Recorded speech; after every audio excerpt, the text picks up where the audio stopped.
You have quorum, great. Thank you very much. Good evening, everyone. I'm now going to call the public hearing of Thursday, January the 22nd, 2026 to order. This meeting is being held in person by electronic means. Council members and the public may participate by either method. Any members joining electronically are reminded to enable video to confirm quorum.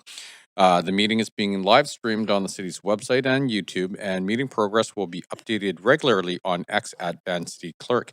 In the case of an emergency where we have to evacuate the building, there are through the glass doors and just to the left of the pillar or post, there's an exit there. Please use the stairs, and if that's obstructed for any reason whatsoever, there are 4 exits at the sides of the chamber. And if you please use the elevator, or sorry, do not use the elevator. Rewind that. Do not use the elevator, use the stairs instead. And if you need any mobility assistance, please stay in place and one of our incredibly friendly team members will come by and give you a hand. There's also a defibrillator at the end of the hallway outside of the council chamber. I do want to acknowledge that we're hosting tonight's public hearing on the traditional territories of the Musqueam, Squamish, and Tsleil-Waututh people, and I do want to thank them for their generosity and hospitality. I also want to recognize the immense contributions of our team members at the City of Vancouver who work incredibly hard with passion every single day to make this place a better place. And so with that, Clerk, can we please have roll call? Yes, thank you. Mayor Sim is in the chair. Councillor Kirby-Young, Councillor Dominato, Councillor Bly, Councillor Fry, Councillor Montague, Present. Councillor Klassen, Councillor Meisner, Present. Councillor Joe, Present. Councillor Orr, Councillor Maloney. You have quorum, Mayor Sim. Great, thank you very much. Now, before we begin, a few announcements. The public may speak in person or by phone or submit written comments to Mayor and Council. Speakers may only speak once and will have up to 5 minutes to comment on the merits of the application. Please state whether you support or oppose the application and if you are a resident of Vancouver. Those representing 4 or more individuals or groups, including themselves, may speak for up to 8 minutes. Each person being represented must confirm their name and presence in person or by phone and may not speak separately. Please follow the live stream or at Van City Clerk on X to track meeting progress and know when your turn to speak is approaching. Please note the live stream has a slight delay. Written comments can be submitted through the Mayor and Council public hearing feedback form linked on X. If you pre-registered with the presentation, say next to have the clerk advance your slides.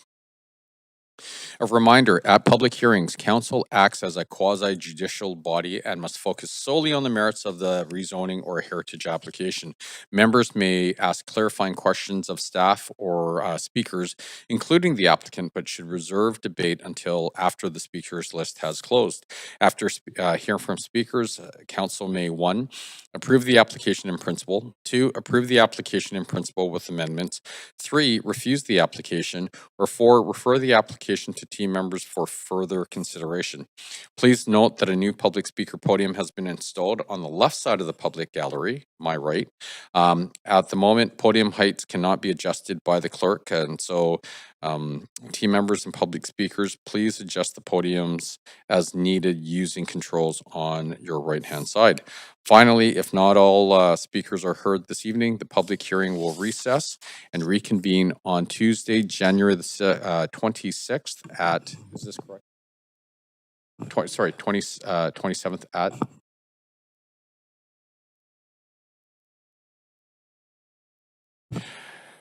will reconvene Tuesday, January the 27th, 2026 at 6 p.m. Okay, so the first item on the docket is number 1, demolition permitting optimization. Now, before we begin this agenda item, if anyone believes that they have a conflict of interest, now's the time to declare it. Seeing no one's hands up, the clerk's now going to read the application and summary of correspondence received. This is an application by the General Manager of Development, Buildings and Licensing and General Manager of Planning, Urban Design and Sustainability to amend the zoning and development bylaw to enable earlier demolition for eligible residential rental accommodations while preserving protections for rental housing stock official development plan areas and rental protections under the tenant relocation and protection policy. The amendments will reduce project holding costs for projects that satisfy the city's tenant relocation policies and are outside of rental housing stock protected areas. For projects in the R1-1 district that are not residential rental accommodation, the proposed changes will facilitate demolition of vacated buildings. These changes will affect residential rental properties across the city. No correspondence has been received on this application since it was referred to public hearing. This represents no correspondence received up to 5 p.m. today. Thank you very much. Now, this is the first call for speakers. Any speakers for this item who wish to speak to council, please call toll free at 1-833-353-8610, followed by participant code 106-1445 # before the close of the speakers list. The phone number will be posted on X and displayed during the recess. There will be an opportunity for new speakers and missed speakers to be heard at the end of the registered speakers list. We do have team members for planning, urban design, and sustainability here to present the application.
Good.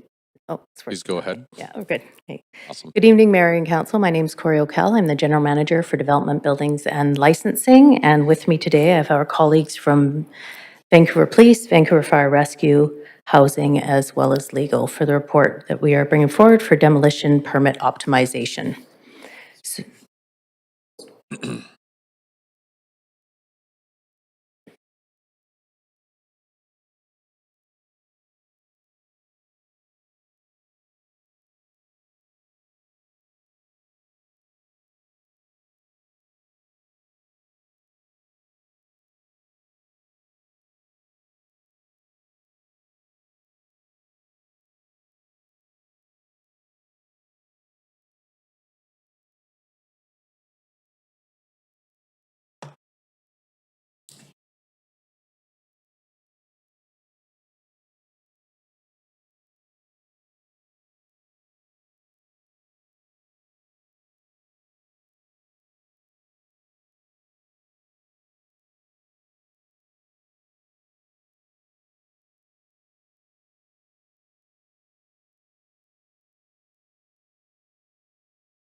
Hope it doesn't kick us out again.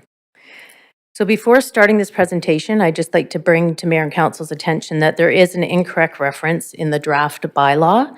The reference to section 4.2B should read 4.1.2B if this recommendation is approved. The corrected bylaw will be brought forward to Council for enactment.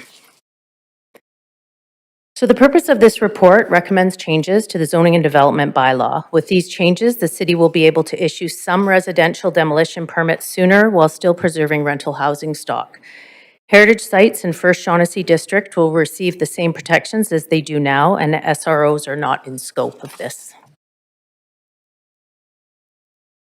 For the current state, an applicant cannot obtain a demolition permit for residential buildings until the related development and building permits are also issuable. This means that a builder may wish to remove a legally vacated building, but must wait for their building permit. Under the current bylaws, we're unable to accommodate early demolition requests from developers. So the impacts of this are increased costs. Project schedules get longer and carrying costs increase when demolition cannot be conducted sooner in the overall building process. We know that the abatement stage can take 4 weeks or longer, and with this bylaw change, that time can offer a head start to the builder. Around public safety, leaving buildings vacated increases safety-related risks. There have been instances where police and fire resources are frequently attending derelict homes where fires have broken out or trespassing has occurred. Often the safety of emergency responders is compromised due to the conditions of these homes. As for inefficiency, to meet simultaneous issuance requirements, staff must coordinate across multiple permit review groups before issuing demolition permits. We know we could do this work much faster. As for our opportunities, earlier demolition will help to prevent undemolished buildings from becoming safety concerns, which equals a lesser demand for emergency service involvement. Over half of the complaints we receive through 311 about vacated buildings are for sites with in-stream development permits. This means that there could be significant positive impacts if we enable sooner demolition. Under proposed bylaw changes, many of these projects related to the complaints received would be eligible for that demo. The current process for demolition permits involves multiple department reviews, which adds additional time to the permitting process. This can drive back and forth communication with the applicant and can create extended timelines for applicants as well. The recommended bylaw updates will streamline reviews, making them more efficient and the process more transparent. As for renter protections, we assess the broader impact of the proposed changes specific to renter protections. There are 3 key regulations that will continue to protect renters: the Residential Tenancy Act, provincial legislation on legal rights and responsibilities for landlords and tenants, and that requires 4 months' notice to end tenancy for demolitions. Rental Housing Stock Official Development Plan, regulations protecting existing rental housing stock, and it requires rental replacement in RM, FM, C2, and CD1 zones. Tenant Relocation and Protection Policy, council-approved policy indicating how renters are protected during rezoning and development, and it applies citywide with additional protections provided in certain areas. The proposed amendment to the zoning and development bylaw does not affect any of these policies. So as for our proposed bylaw amendments, it will allow us to speed up the issuance of demolition permits while preserving protection for renters. For situations where renter protections apply, the demolition permit will be released upon successful housing review. Housing planners will approve any applicable tenant relocation plans and will review the project for compliance with any rental housing stock ODP requirements.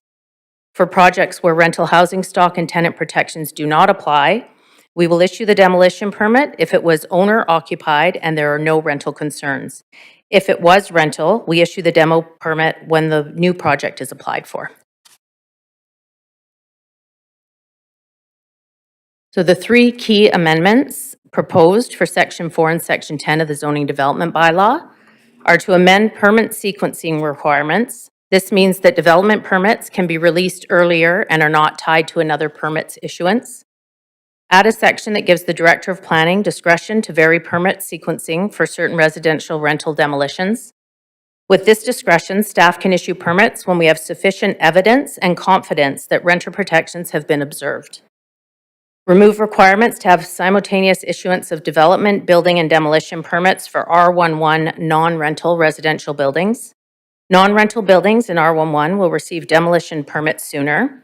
This change will align with RT zones, where currently a non-rental building can be demolished without the redevelopment permits in place. To date, this has not had negative impacts in RT zones.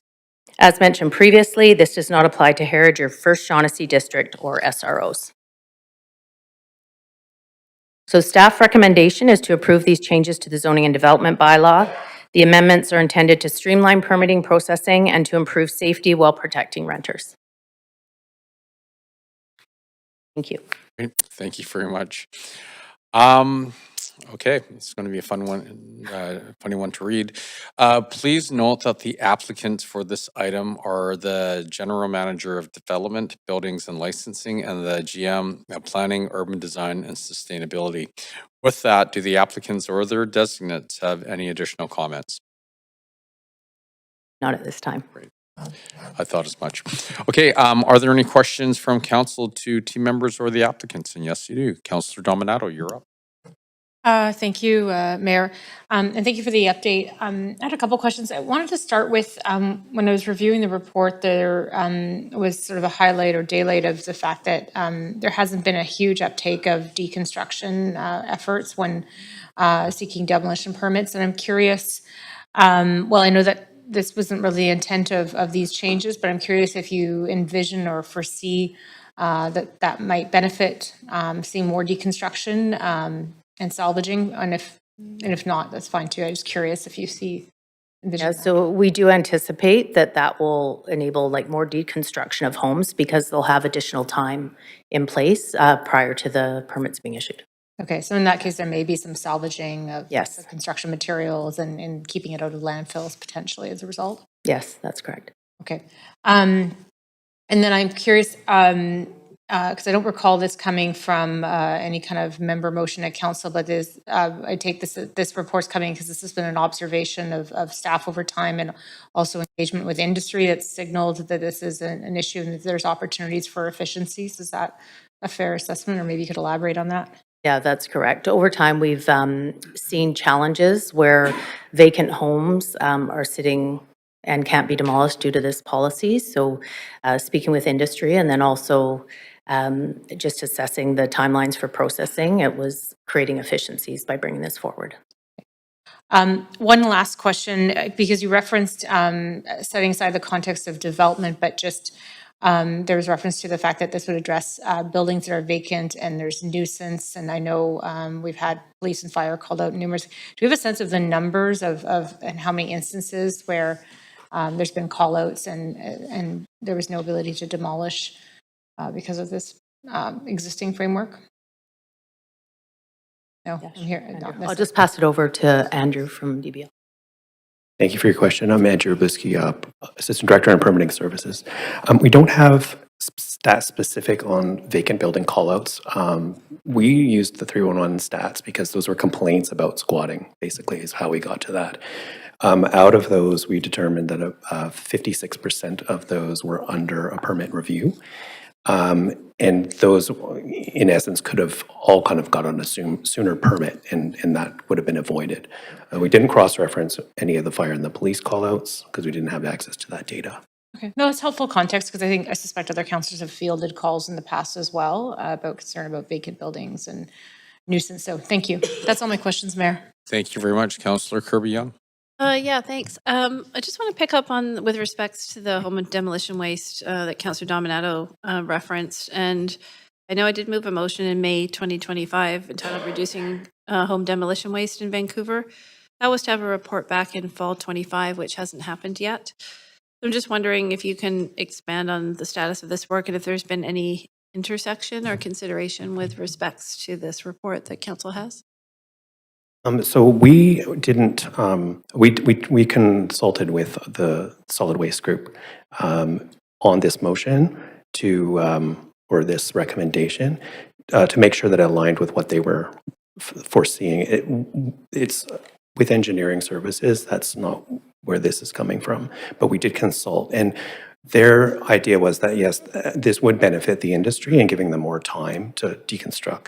And they're going to be monitoring the amount of voluntary deconstruction through education and voluntary reporting for the time being. Okay. Most of that stuff lives in the green demolition bylaw. Right. Okay. All right. So our teams have been engaged and have been connecting. We're not doing this work. We have connected with them for sure, yes. Part Okay. of that. Thanks. I appreciate hearing that. My other question is around, is this common to allow earlier demolition in other cities? Is Vancouver consistent or inconsistent with other municipalities in the region? It is a little bit inconsistent with our other municipalities from what we've when we surveyed a few municipalities. With our current state? Yeah, we are more restrictive. So like other municipalities do allow for an earlier demo with that's not attached to a DP. They do. Okay. Are there other municipalities that are like Vancouver, or was Vancouver an outlier in this? It was more or less an outlier. Okay. And with respects to tenancies or vacating buildings, just for absolute clarity, this doesn't impact any of the other provisions in terms of how long buildings can be occupied? Because I guess one of the questions people may have naturally, if they don't understand it, is this going to cause buildings to be vacated earlier than they would otherwise have been, that people could have lived in them? There is the with the proposed regulations, the trigger point for the demolition of let's use a one-family dwelling as an example. In that one-family dwelling, it has a basement suite. If we know that's the case, they wouldn't be able to obtain a demolition permit until they had their building permit in for review, and that would be when the clock starts on the 4 months for a notice to end tenancy. Okay, if there are existing tenants. If there are existing tenants, so then that would be through the RTA. That would be the 4 months. Okay, but we don't think that this would trigger people providing notice to tenants earlier? No, well, not for the purposes for getting tenants out. This would, maybe I'll pass it over to Sure. my colleague in We just have housing. a minute and a half, so if we can Yeah. get that quickly, that'd be awesome. Good evening, Mayor Council. Just to confirm and clarify, it's important to reiterate that there are no changes to the tenant relocation and protection policies and as well as the rental housing stock ODP that currently exists. So where there are tenants in the building, the process remains the same. The applicant is required to have an approved and issued BP stage 1 before the 4-month notice to end tenancy can be issued. Okay, but I understand that there's no changes, but we don't think they'll trigger providing notice earlier? Again, if the tenants are protected under the TRPP, there will be no change to current process. They will be required to get their permits if there are tenants in the building at the time of the development permit application. Okay. So they will still be required to get their building permit. Okay, thank you. Thank you, Councillor Fry.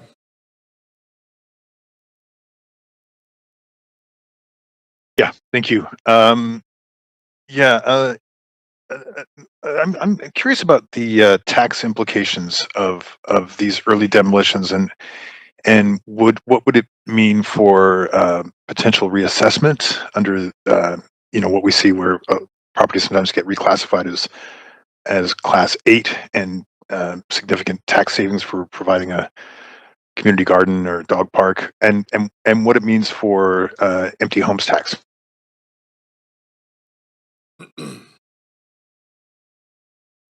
Thank you for the question. From the perspective of the empty homes tax, it would still apply. From what we understand from the empty homes tax is when the use of the land is not required to be residential. That's where they're saying that it's a lower, the best case scenario, or sorry, the best case use of the land would be commercial. And so they wouldn't be required an empty home necessarily. So I think if your question is whether people could start to turn it into community gardening, from our understanding, it's no. It would still, the empty homes tax would still apply. Okay, so we're not necessarily incentivizing the premature demolition of buildings to facilitate tax savings. Correct. Okay. Is there any conditions on these demolitions that might apply to incentivize folks to redevelop that lot? I mean, and I very much appreciate it, especially some of the examples that you have. The one down Marine Drive where there was a pretty catastrophic fire in an empty building that they were struggling to secure for years. So I appreciate the why, but I'm curious where we are incentivizing the redevelopment of these lands in a reasonable time so they're not just vacant lots. Yeah, and that's where the empty homes tax hopefully is going to come into play with that, as well as the standard tax, and also the loss of revenue from any rental that would have been there, or any kind of by just holding a vacant piece of land doesn't seem to be very profitable at the moment. So that's where we're hoping. I mean, that, you would think, but Yeah. we see that a lot of that. So yeah, but okay. All right. the trade-off, Thank of you. course, is having a vacant home, right? That can be problematic with fires and such. Yeah, for sure. No, I appreciate that. Okay, thank you.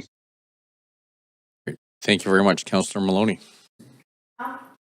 So what size buildings does this apply to? Is it just any residential building or are there limits? So good question. There, it would be for all residential buildings, and we kind of have tiered the reviews. So for the larger rental buildings that's purpose built, those are going to have their own process with housing planners to review for the tenant relocation and that rental housing stock ODP.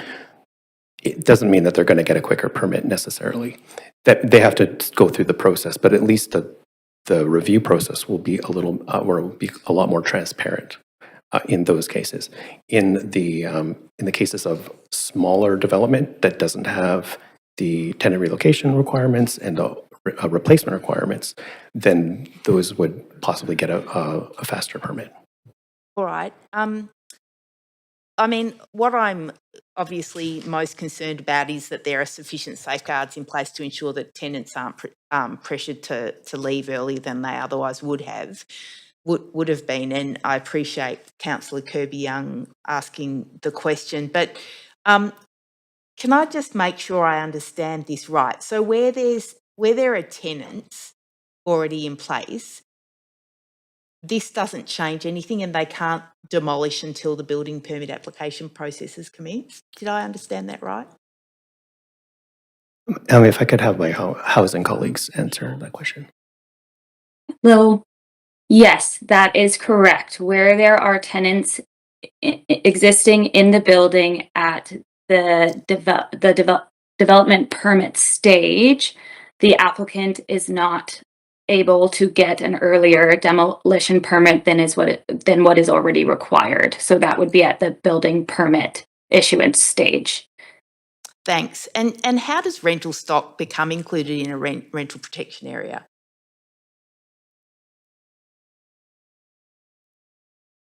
Housing?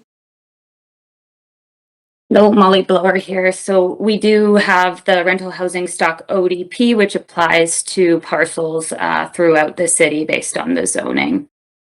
So it's based on the zoning, so that's really just up to us. Correct. That is already, it's very clear when the RHS ODP does or does not apply to a parcel. All right.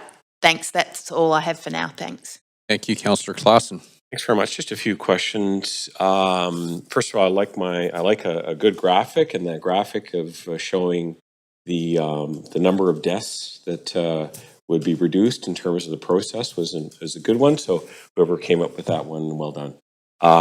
So it brings me to my first question about time and the potential for time reductions in terms of process.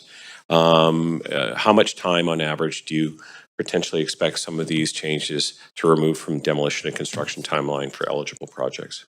So for eligible projects, it will be approximately 4 weeks reduction in their timelines. Okay. And obviously staff time associated with that as well. That's correct. Fantastic. Okay. Just at a high level, what evidence or assumptions support the report's conclusion that reducing demolition delays will lower carrying costs and ultimately support more timely delivery of new housing? So currently, because the demolition permit is tied to a building permit being ready to be issuable, that process has to go through in its entirety. And we know that it can take quite some time. By removing the demolition permit out of that process so that it can be done up front, it doesn't tie it to the issuance of any other permit. It can just be done through our reviews up front, so saving time. So, one question regarding deconstruction. I remember when it was announced with some excitement many years ago by the city, and there's been pretty low uptake on it. Is there any confidence that that these changes might incentivize perhaps some more deconstruction overall? So our hope is that it will incentivize more deconstruction because they will have upfront timing to do deconstruction now, instead of when their permit's ready to issue, they're ready to just like demo and build. Whereas in these cases, they can now take time to demo and have deconstruction take place.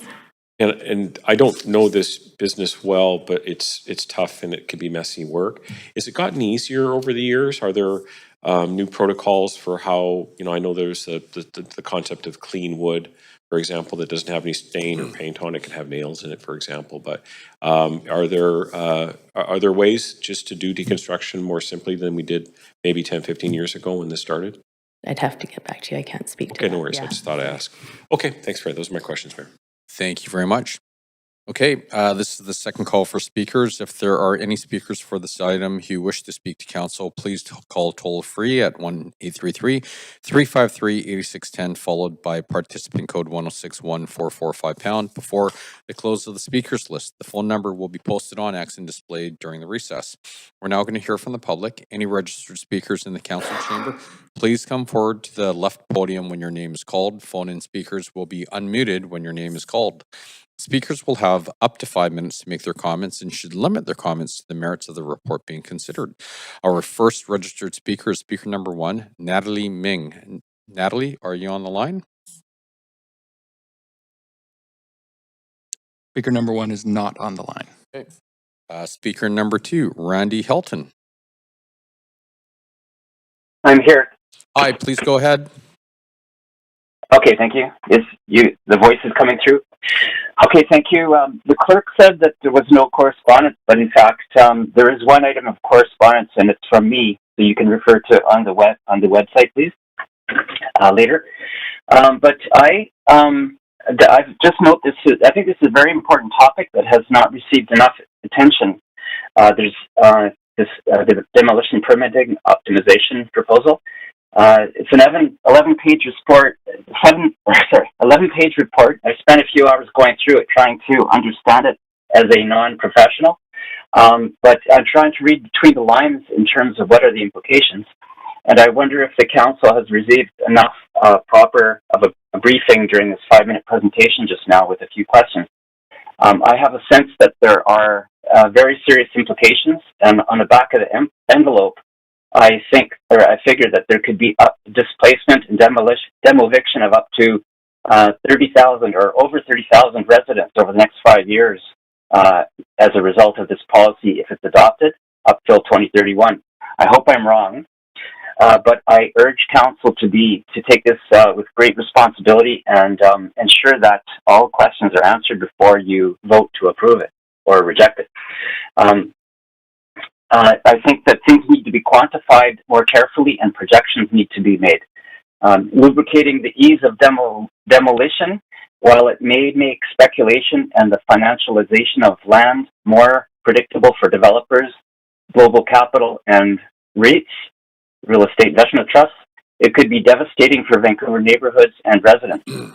In particular, under provincial legislation like Bills 44 and 47, and Bill 18, which modified the Vancouver Charter, there could be dramatic changes because of the increase in potential development.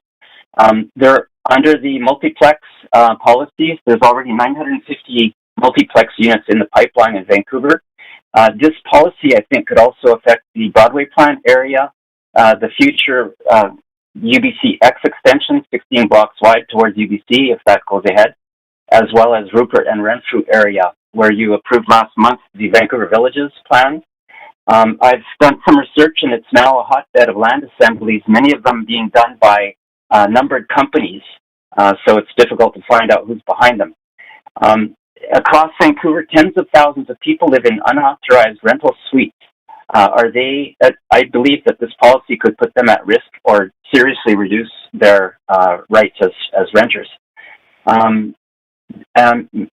Let's see. So there's basically a number of questions I urge you to have answered, not just orally in a public hearing like this, but actually on record in writing by the staff before you make a decision. I probably won't have time to finish them all, but here are some of them. The rest are, we've got on City Hall Watch, there's a more in-depth article about implications, but here's some of the points. Destruction or deconstruction efficacy. Staff noted that only 0.3% of permits use the early deconstruction option since 2016. And the question is, aside from anticipating voluntary compliance, what evidence does the city have that further deregulating demolition timing will actually increase material salvage rather than just speeding up traditional demolition? Next thing is about discretionary power. I think this is very important. Section 10.14.4 allows the Director of Planning to waive demolition restrictions if, in their opinion, no tenant protections are warranted. This thing, in their opinion, is a very slippery term.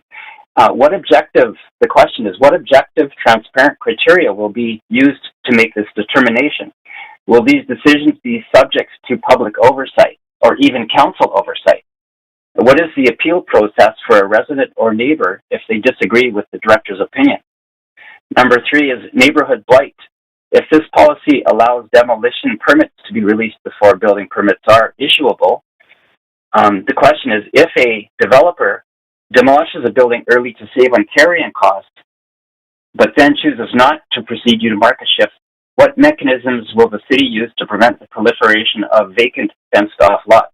What legal tool does the city have to force them to build? Or will we simply see a rise in temporary parking lots or fenced-off pits as seen in previous decades? Around tenant displacement, the report Sorry, admits Randy, that I these changes... apologize. You're at time. Thank you. Okay, thank you. Please Great. Thank you for read calling the in. document. Thank you. Okay, that's the end of our speakers list. If there are any additional speakers in the chamber, please come forward to the podium. Clerk, are there any additional speakers on the line? There are not. Thank you.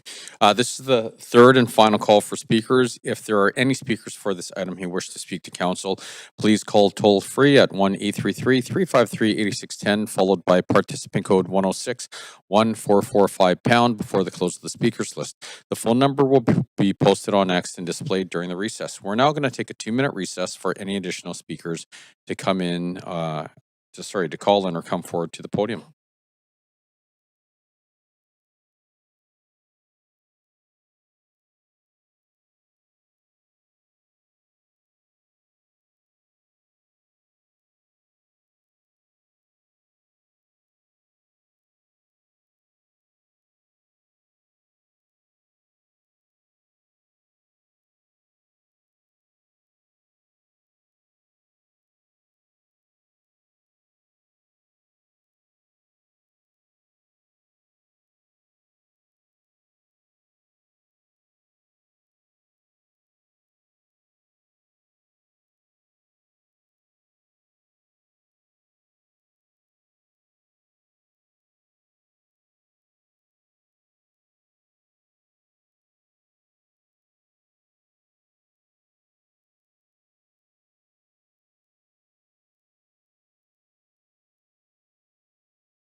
Okay, Clerk, do we have any other speakers in the chamber or online?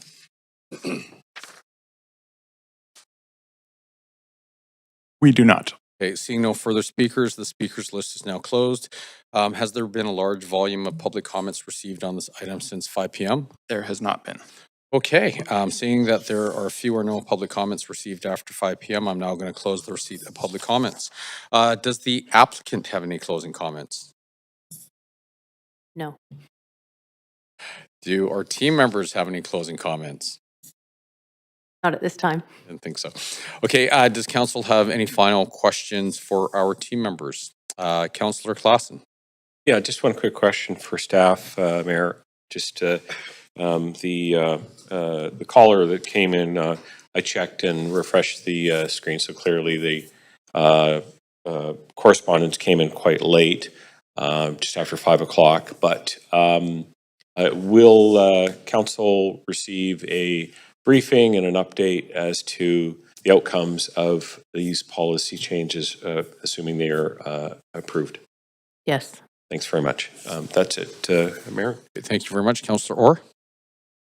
Yeah, thanks. Similar sort of questions around the that the caller raised, particularly the unregulated tenancies. I mean, if there is an unregulated tenancy, I would assume that the building would not be considered vacant or abandoned, that those would be considered under that sort of, before that classification would be made, right? Yeah, they still are covered and under the same That they tenancy, would be covered under the Yes. RTA and all those things. regardless of legality of the suites. And then can you remind me, there was a sort of, this might not be related, but there was a sort of, with those unregulated tenancies, when there was sort of concerns raised, there was an approach that was made where it was more cautionary because of that.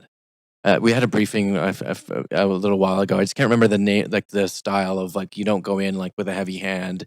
It's a very sensitive sort of. Yeah, so we, when we do go into unregulated secondary suites, we're just looking at life safety concerns to ensure that the tenants can remain in those suites. Right. So sometimes it's even considered that, okay, this is not a terrible sort of, it's still unauthorized, but we're still, Yeah, in future, we would like to bring them into compliance, but Mhm. currently we're just addressing life safety concerns. Exactly. Okay. Yeah. Thanks. And then just for the comment on section 10.14 that allows the director of planning to waive demolition if there, in their opinion, no tenant protections are warranted. Can you just sort of like comment on that? I mean, what that would look like, what the process is, sort of to allay any fears. Yeah, I'll just pass that over to our colleagues in housing planning.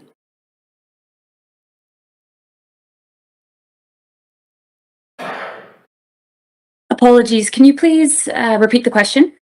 Yeah, absolutely. It was just around the previous caller's sort of concerns around the section 10.14, kind of giving, sort of authority to the city manager, or sorry, city planner. I can't remember the exact wording here. Director of Planning, yeah. Yeah, the director of planning, sort of some discretionary power around when, if there's no tenant protections are warranted. What does that mean, and what does that look like? Yeah, you bet. So while the amendments do decouple the demolition permit from the final issuance of the building permits, in certain cases, they do so only at the discretion of the Director of Planning, which will be determined through standardized and policy-specific regulatory checkpoints in the form of holds on that demo permit. Okay, so that will, and what are those standard, is there somewhere to find those standardized guidelines kind of thing, or is that? Yeah, I can keep it at a high level here. I don't believe we have that published anywhere, but for where the TRP applies, again, where the tenants remain in the building at the time of the development permit stage, the process remains the same with building permit stage 1 issuance, determining when that demo permit can be issued. And where the RHS ODP applies, the demolition permit will not be approved until the development permit for that replacement building is issued and the building permit fees are paid, which, this sequencing ensures project commitment ahead of issuing the demo permit. Okay, so it's mostly sequencing. Okay, thank you. Correct. That's all my questions. Great. Thank you very much, Councillor Maloney. Thanks. Yeah, I just wanted to follow up on the issue raised by the speaker about sites being left vacant for extended periods. Is there any work being undertaken to address this issue, reduce the number of sites left vacant for extended periods?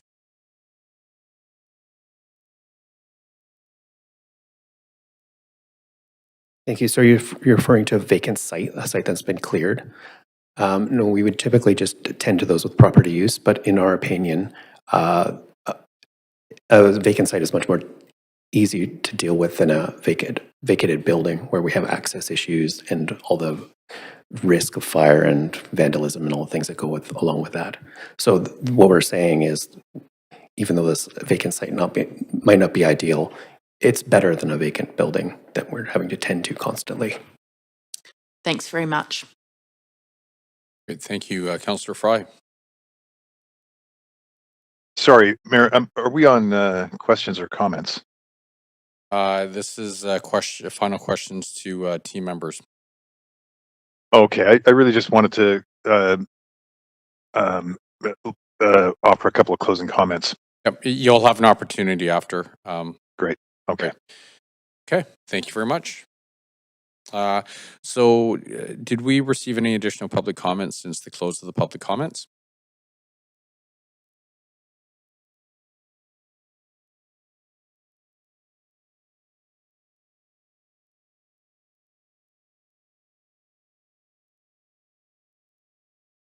Checking, Mayor.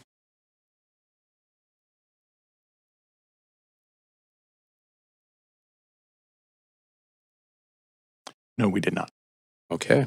Council will now make its decision on the application. Do we have a mover? Councillor Klassen, seconded by Councillor Dominato. Council, is there any discussion?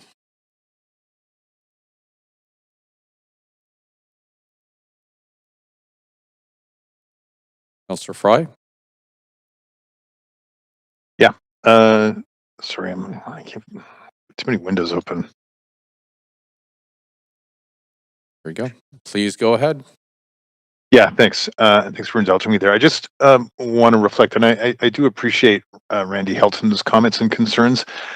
I do think on the whole, though, there's also this real challenge with vacant buildings, and I do recall that that specific property on Marine Drive, and they couldn't get a demolition permit, and it was held up for quite some time, and then the fire that occurred, and I recall since last term, the owners of this property were really seeking some kind of solution. It was too big a property for them to contain, and they were having problems with squatters. And then when the fire actually occurred, as I recall, one of the folks who was squatting in there was actually trapped, and it was a pretty hairy life safety issue that they barely rescued that person in time. So I do think that this is a step in the right direction. I always thought it was a little challenging that we would essentially mandate a lot of these properties to stay boarded up and fenced, yet not demolished. And so I hope that this, on the balance, does improve the sort of public safety and obviously the visual clutter of boarded up and graffitied and derelict buildings that we do often see. It is my hope too that we are appropriately controlling this by the attendant fees, like the empty homes tax and things that will encourage the timely reuse of that land, so that we aren't seeing derelict buildings just replaced with perpetually vacant lots. So appreciate the work that staff have gone into this, and I will be supporting. Thank you. Thank you very much, Councillor Kirby-Young.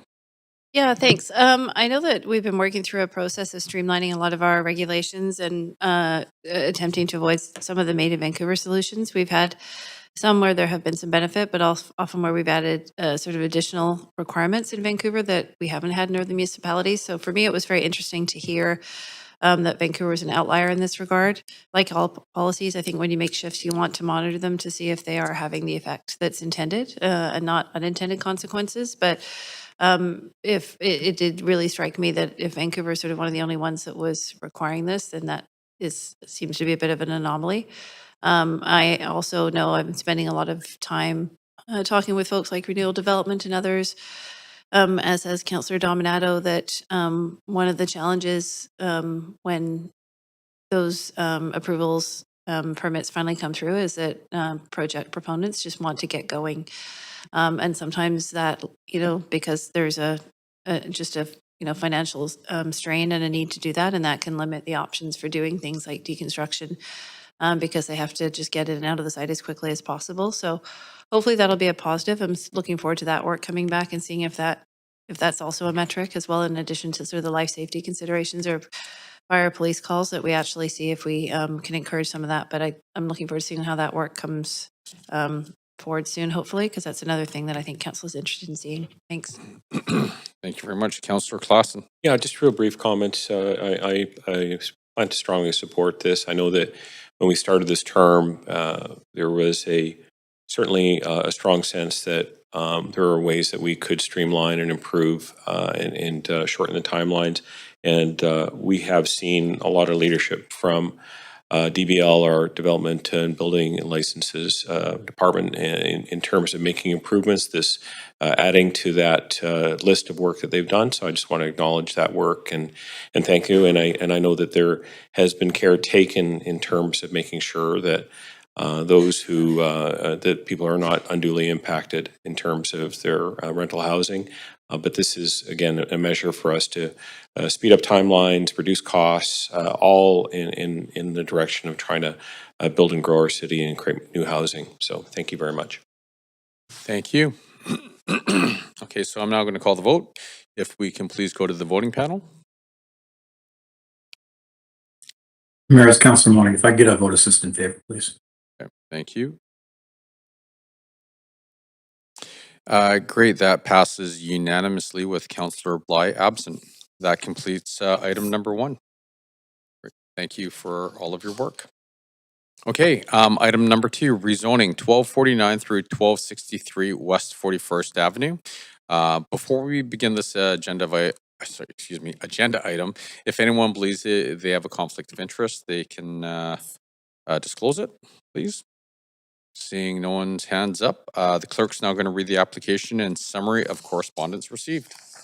This is an application by Pacific West Architecture, Inc.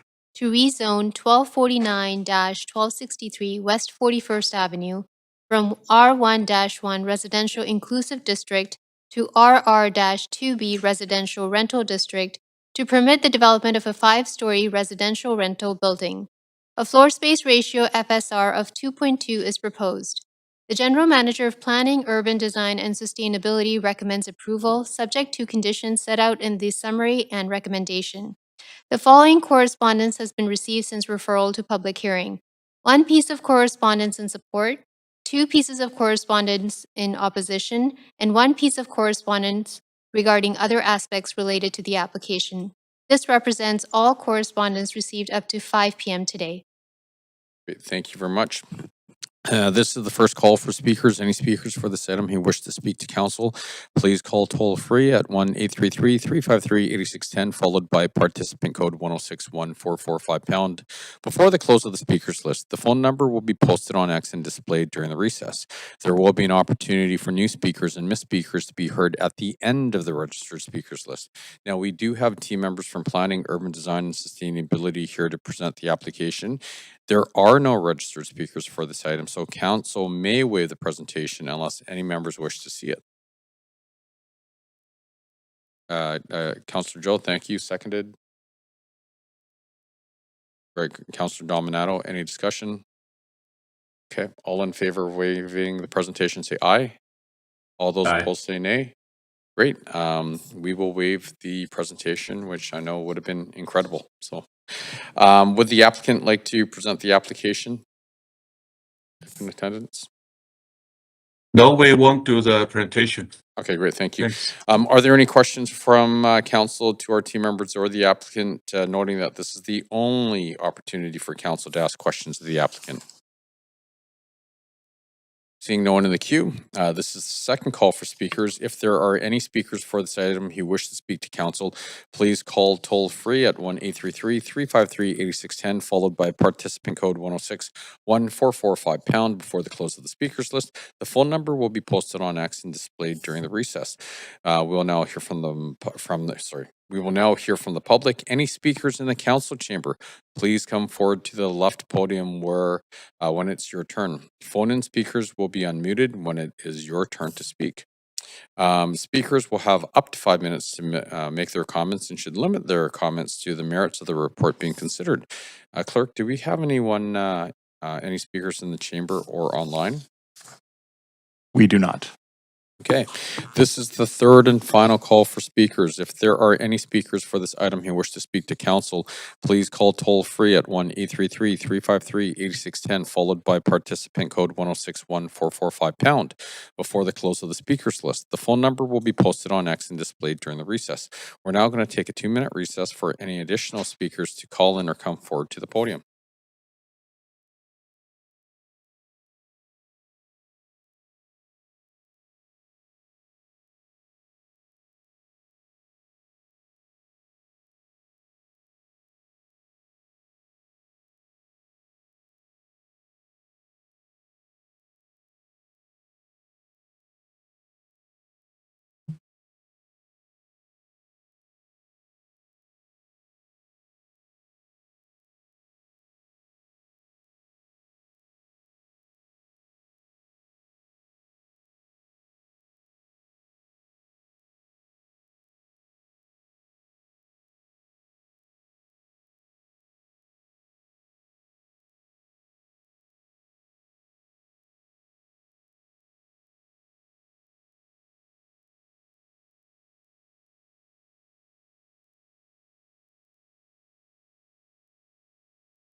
We're good?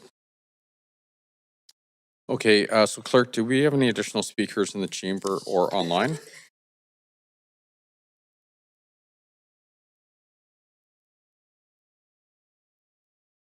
Appears to be none in the chamber, just checking the line.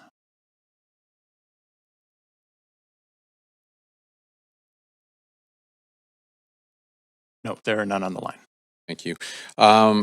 Seeing no further speakers, the speakers list is now closed. Has there been a large volume of public comments received on this item since 5 p.m.? There has not been. Okay. Seeing that there are few or no public comments received after 5 p.m., I'm now going to close the receipt of public comments. Does the applicant have any closing comments? Yes. Yeah. Okay, please go ahead. Yeah. Thank you, Mayor and councilors, for the opportunity to speak at this public hearing. As an applicant for this rezoning project, we fully support the staff recommendation to approve this application on the R2B district schedule. This project will deliver secured market rental housing and support Vancouver's housing strategy by adding much needed rental homes. We appreciate the work of city staff and the feedback from the public. Thank you again for your consideration. We look forward to council's support in helping bring more rental home to this community. Thanks. Thank you very much. Do our team members have any closing comments? No closing comments. Thank you very much. Does council have any final questions for our team members, noting no additional questions to the applicant are permitted? Seeing no one in the queue, Give me 2 secs here. Clerk, did we receive any additional public comments since the close of public comments?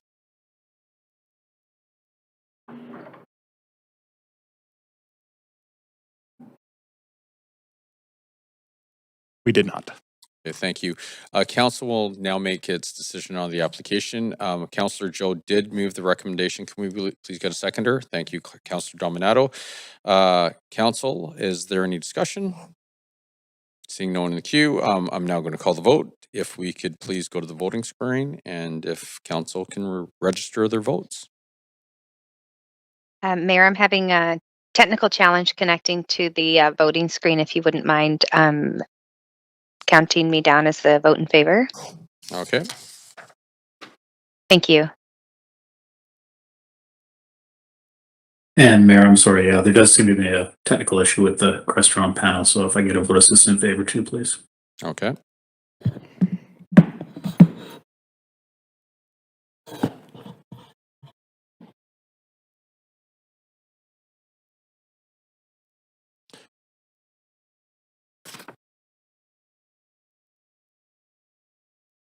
Okay, and that motion passes unanimously. Okay, that complete. Sorry, and Councillor Klassen is absent. Okay, that completes item 2. Thank you very much. Okay, item 3, CD-1 rezoning, 1125 West 10th Avenue. Before we begin this agenda item, does anybody think they need to declare a conflict of interest? Okay, seeing no one's hands up, the clerk's now going to read the application and summary of correspondence received. This is an application by Sightline Properties Limited to rezone 1125 West 10th Avenue from R5-3 Residential District to CD-1 Comprehensive Development District to permit the development of a 21-story mixed-use residential building containing 162 rental units, with 20% of the residential floor area for below-market rental units and commercial space on the ground floor. A floor space ratio FSR of 9.1 and a height of 69.0 meters, 226 feet are proposed. The General Manager of Planning, Urban Design and Sustainability recommends approval, subject to conditions set out in the summary and recommendation and yellow memorandum dated January 7, 2026 entitled CD-1 Rezoning 1125 West 10th Avenue, Amendments to Modify Rezoning Conditions. The following correspondence has been received since referral to public hearing. 20 pieces of correspondence in support, 17 pieces of correspondence in opposition, and 0 pieces of correspondence regarding other aspects related to the application. This represents all correspondence received up to 5 p.m. today. Great, thank you very much. This is the first call for speakers. Any speakers for this item who wish to speak to council, please call toll free at 1-833-353-8610, followed by participant code 1061445#. Before the close of the speakers list, the phone number will be posted on X and displayed during the recess. There will be an opportunity for new speakers and missed speakers to be heard at the end of the registered speakers list. Now, we do have team members from Planning, Urban Design, and Sustainability here to present the application. Good evening, Mayor and Council. My name is Brian Wong. I'm the rezoning planner for this application for the Broadway plan. Staff would like to note that there's a yellow memo attached to this report. The memo proposes to modify rezoning conditions for TDM requirements and the public art payment option to align with recent council-approved bylaws and policy amendments. The site outlined in red is located on West 10th Avenue between Alder and Spruce Streets. It is currently developed with a 3-story, 25-unit rental building constructed in 1964, with existing tenancies eligible under the Tenant Relocation and Protection Policy. This proposal is being considered under the Broadway plan. Redevelopment anticipates a mixed-use building up to 20 stories and 6.5 FSR for development containing rental and below-market units. Minor increases in height and density are also considered for the delivery of retail, service, or childcare uses. The application was submitted in July of 2024 for a 21-story mixed-use residential building with a building height of 226 feet and a density of 9.1 FSR. 162 rental units with 20% of the residential floor area at below-market rents, and commercial space along the ground floor are also proposed. Please note, in December of 2025, Council approved a 2-year, time-limited rental development relief program to improve the viability of rental projects. This project is not eligible to apply for the program because the site contains more than 10 existing primary purpose-built rental units. During the public engagement period, support was received for adding more density to the area, the opportunity for more local businesses and employment, and the location to nearby amenities. Concerns were related to displacement and higher rents, the area lacking of sufficient amenities and infrastructure, and height being out of scale to the neighborhood character. In response, all the existing rental tenancies are eligible for tenant protection and will be offered the right of first refusal. In addition, the housing agreement will secure 20% of the residential floor area at below market rents. Regarding amenities and infrastructure, the site is well served by transit and amenities with the future Oak VGH subway station 400 meters to the east and nearby bikeways, parks, and childcare centers.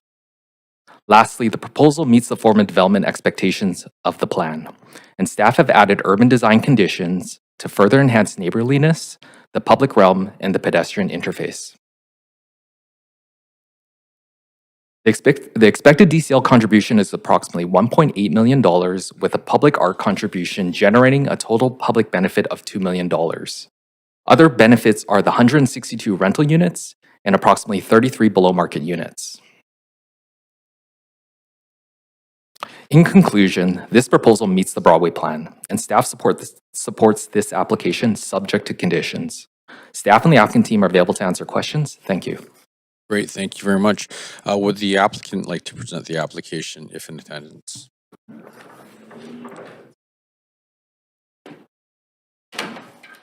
All right.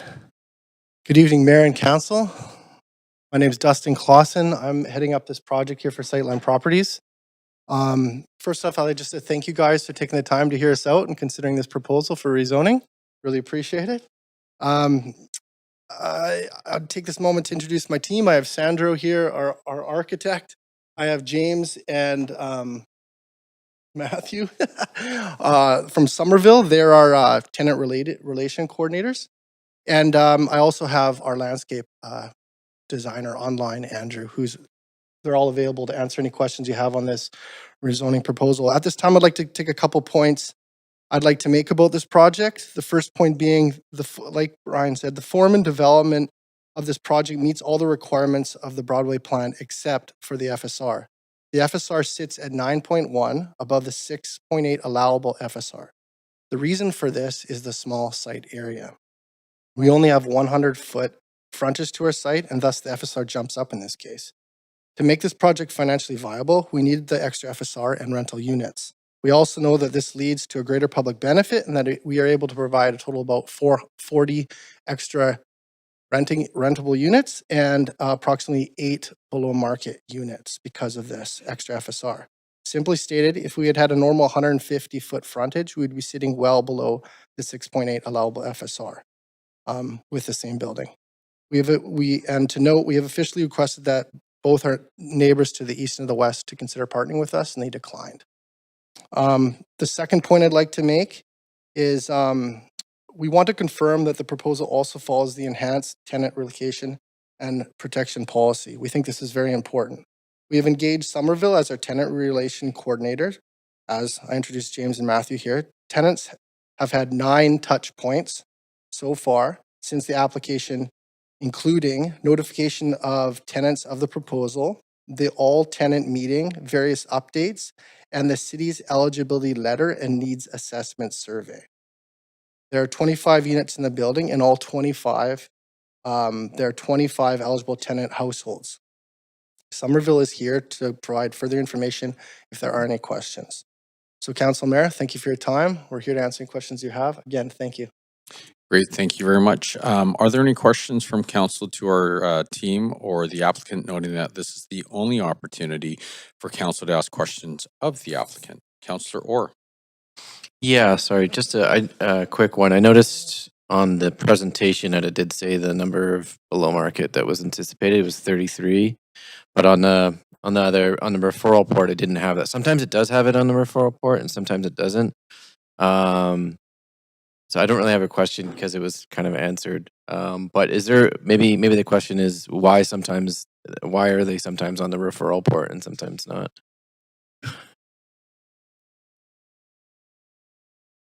Thank you for the question. Casey Peters, Assistant Director of the Rezoning Center. So the policy has us secure a percentage of floor area. So that when we do provide the number, it is an estimate. It's certainly something we can try to include in if it's helpful to council to include that number, noting that it would be an estimate. Yeah, no, I understand that it's the floor space, or sorry, yeah, I understand it's an estimate. It's just sometimes like like when I look at it, sometimes that number, the estimate is lower than the actual tenants it's displacing. So that like, so there's like there's 33 units, but there's actually 40 that it's displacing. So I take that into sort of account, but in this case, it's 25 and they've all been relocated, which is excellent. So thanks. Thank you very much. Councillor Kirby-Young. Yeah, I have a question. I might direct this one to the applicant. I think I heard that the application was submitted in July 2024, and this is one area with the Broadway plan where council has a fairly articulated plan in terms of what is permissible in the area. So that's about 18 months. I'm curious about any perspective on the amount of time that's taken relative to other projects and how you found that timeline under the Broadway plan. It's still a year and a half. With Chikosi Architecture. The first application that we made came back with several comments that we needed to address, and so that sort of delayed the process. That's what took it to whatever it was, a year and a bit. Okay. Did you feel, maybe I can follow up and direct sort of a question to staff on a project like this coming forward, which is typology and tenure with rental with the BMR that's pretty well articulated and contemplated in the Broadway plan. What should we be anticipating in terms of an application to timeline to getting to a public hearing like this? Barring anything sort of unexpected that pops up, but in general. Thanks, Councillor. Teen Senior Rezoning Planner. Our typical timeline is about 12 to 15 months. This one, because it had a number of revisions and pieces to address during the application process, it took just a little bit longer, but we do say around 15 months. Around 15. Okay, right. And what were the nature of revisions? I'll ask Ryan to step up. So this was a 100-foot frontage site, so the Director of Planning has discretion where the proposal meets additional criteria, such as being at least a minimum of greater than 99 feet, which it met, and the project satisfies the plan's built form and site design principles, and most importantly, that the applicant demonstrates that the development would reasonably mitigate development limitations on adjacent properties. So we asked the applicant to demonstrate that, and they submitted that. And I think this project's been within average timelines because it was referred in November and is now coming to public hearing in January. Okay, I appreciate the context. Thank you. Thank you very much.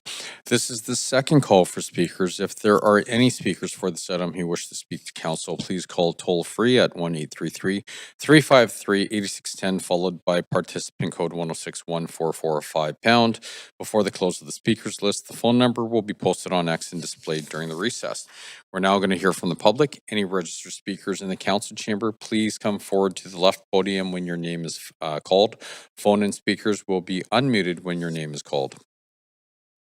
Speakers will have up to 5 minutes to make their comments and should limit their comments to the merits of the report being considered. So our first speaker is speaker number 1, Stephen Boas.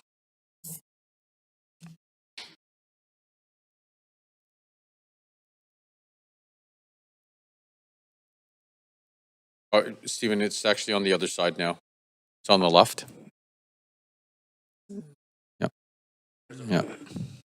Oh, modernization. Okay. Sorry about that. And yeah, make sure you.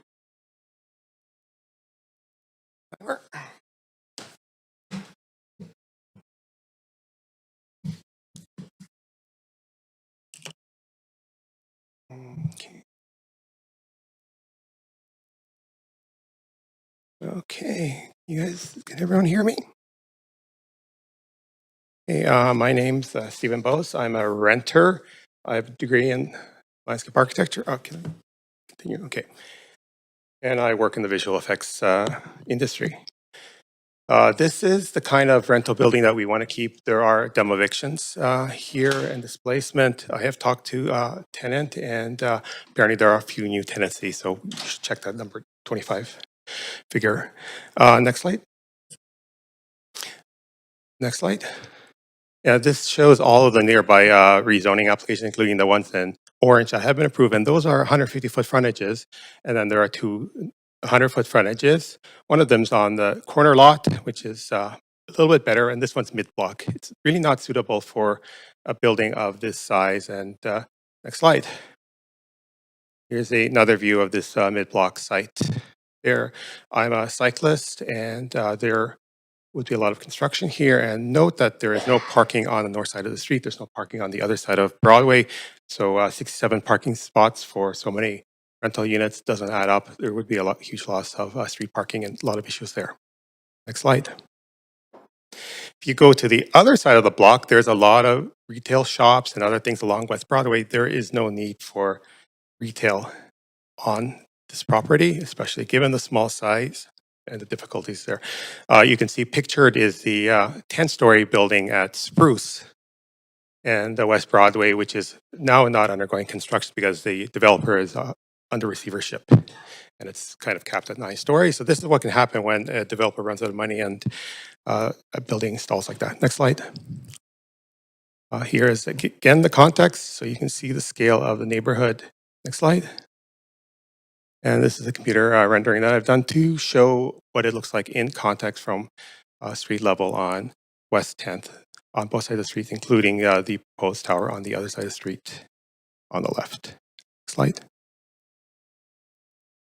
Similar location also on the street level, so you can see it for real without computer graphics on this bike route. Next slide.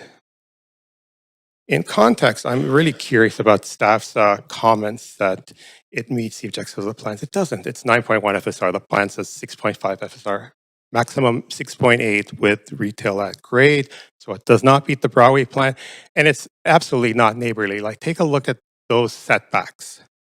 Almost on the property line, there's very little setback, and the reason why you have 150-foot frontage minimum is so that you can have, let's say, 40 feet to the property line, so that the next site, if they want to put a tower, they have 40 feet and they equitably split an 80-foot setback to a tower. You can't do that on one side, the property, and then the other side, they would be impacted. So it is not equitable. Next slide. Here's the aerial view from the other side, and you can see how tight the property is. This is too big of a building for this site. It should never have been considered. And I will remind council that it was Councillor Kirby Young's amendment to the Broadway plan after all the speakers had spoken to reduce the originally proposed 150-foot frontage to 99 feet. And that was an amendment that was made. Next slide. I have some safety concern about sightline properties. This is another one of their projects on West 41st and Collingwood, and you may all recall the collapsed crane and the burned down 6-story building. Next slide. Shadow impacts would occur on West Broadway on the spring equinox on North Side Street. I know it's not in the policy that this is protected, but it is a big impact, and there would be very, very large shadow impacts and urban realm impacts, and this is not a human scale. Slide. And this would be a big departure from the existing scale of the neighborhood. Now, I just want to quote a couple of things from your actual referral report. So the site does have a minimum frontage of 99 feet, but it does not satisfy the plan's built form, as I mentioned, with the setbacks or the 80-foot tower separation. It does not reasonably mitigate the impacts on adjacent properties. As it has a FSR of 9.1, a review of by the urban design panel would have been required because it's not consistent with the plan's expectations. So there was no UDP meeting, no review, and this would set a very, very bad precedent. So please turn it down and ask the applicant to come back with something that meets the plan. Thank you.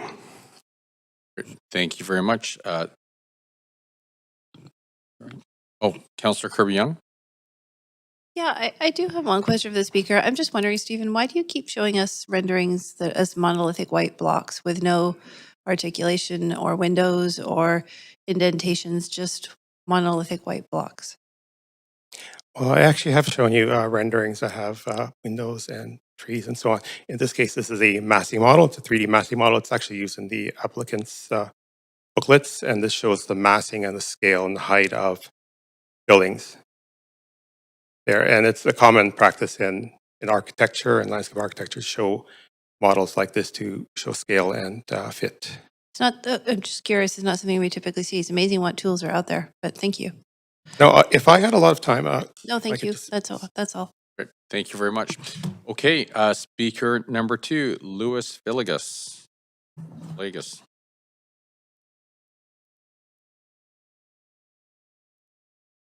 Have a presentation.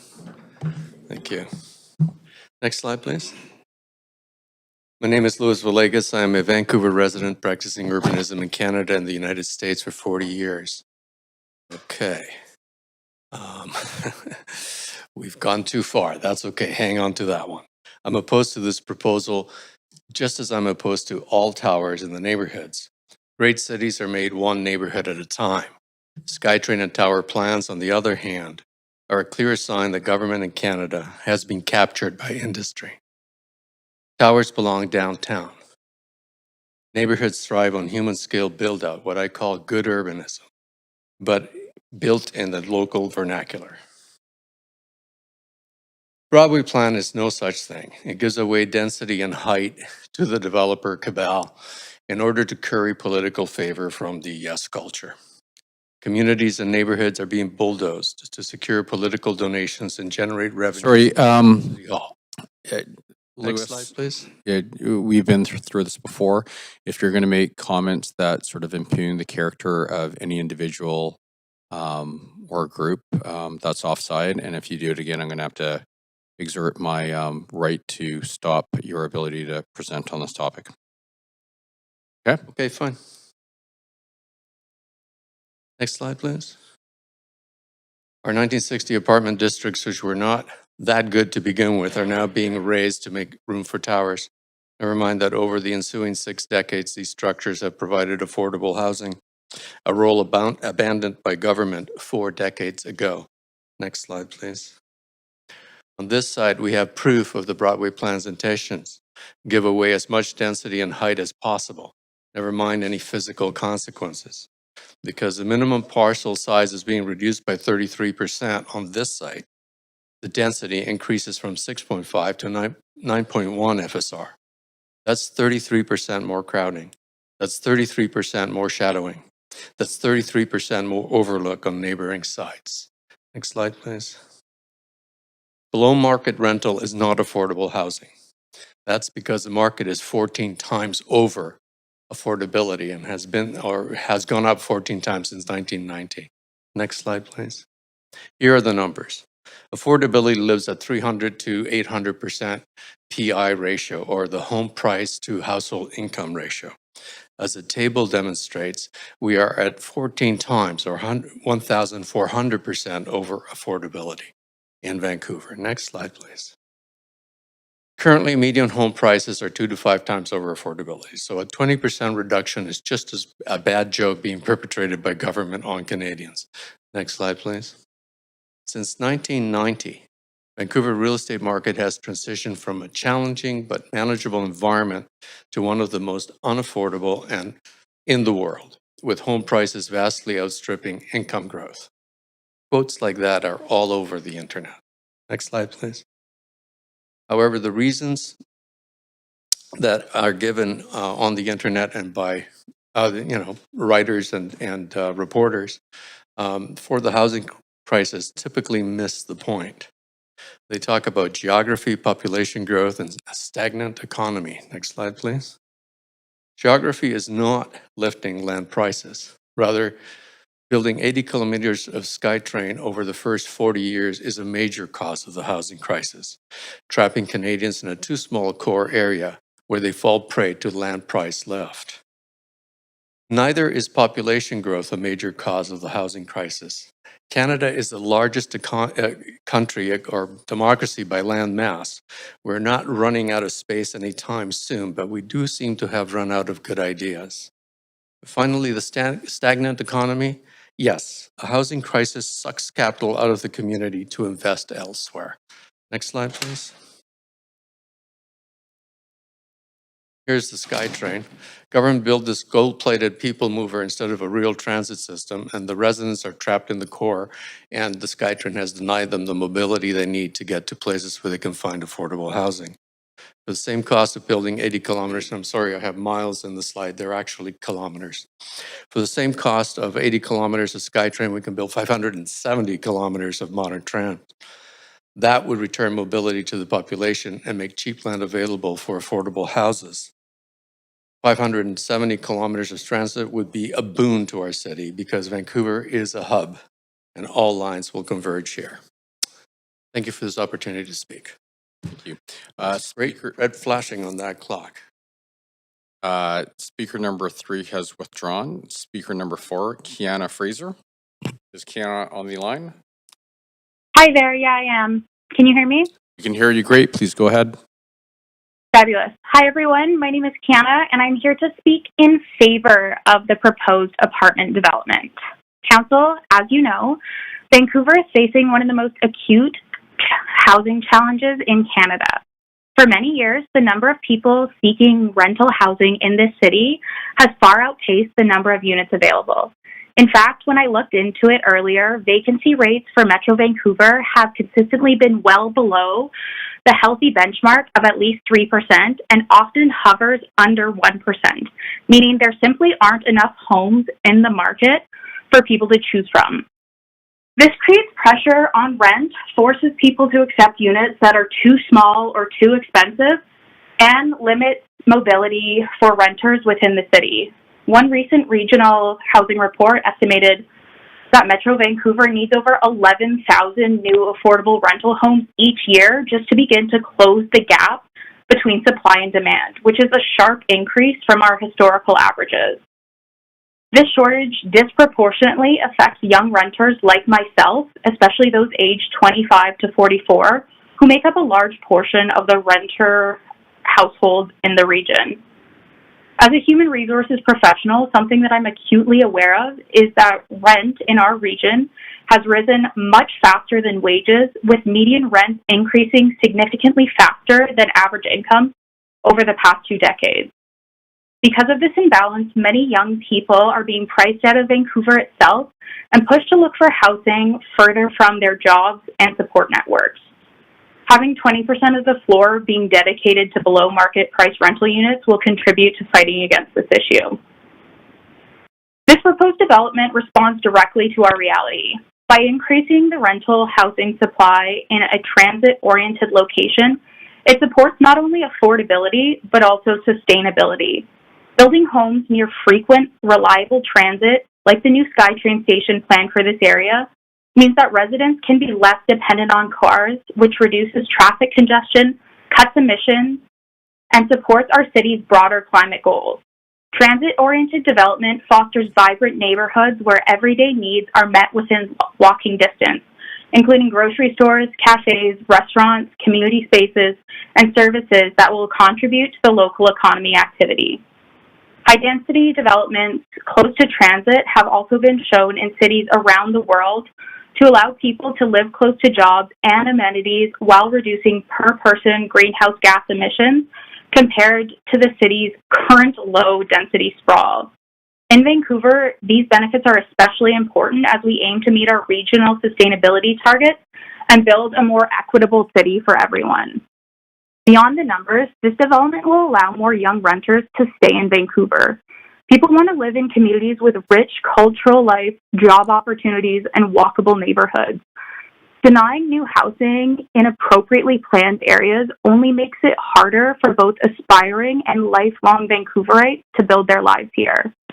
In closing, I urge Council to consider not just short-term concerns about change, but the long-term benefits about supporting smart, sustainable, and inclusive growth in our cities. Approving this benefit for development means creating more homes while leveraging our strengthening transit network and helping keep Vancouver more livable for young people and families alike. Thank you. Thank you very much.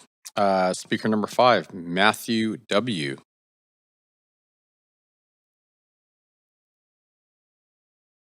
Just checking if the speaker is on the line. Speaker 5 is not on the line. Okay. Speaker number 6, Celeste Roberts.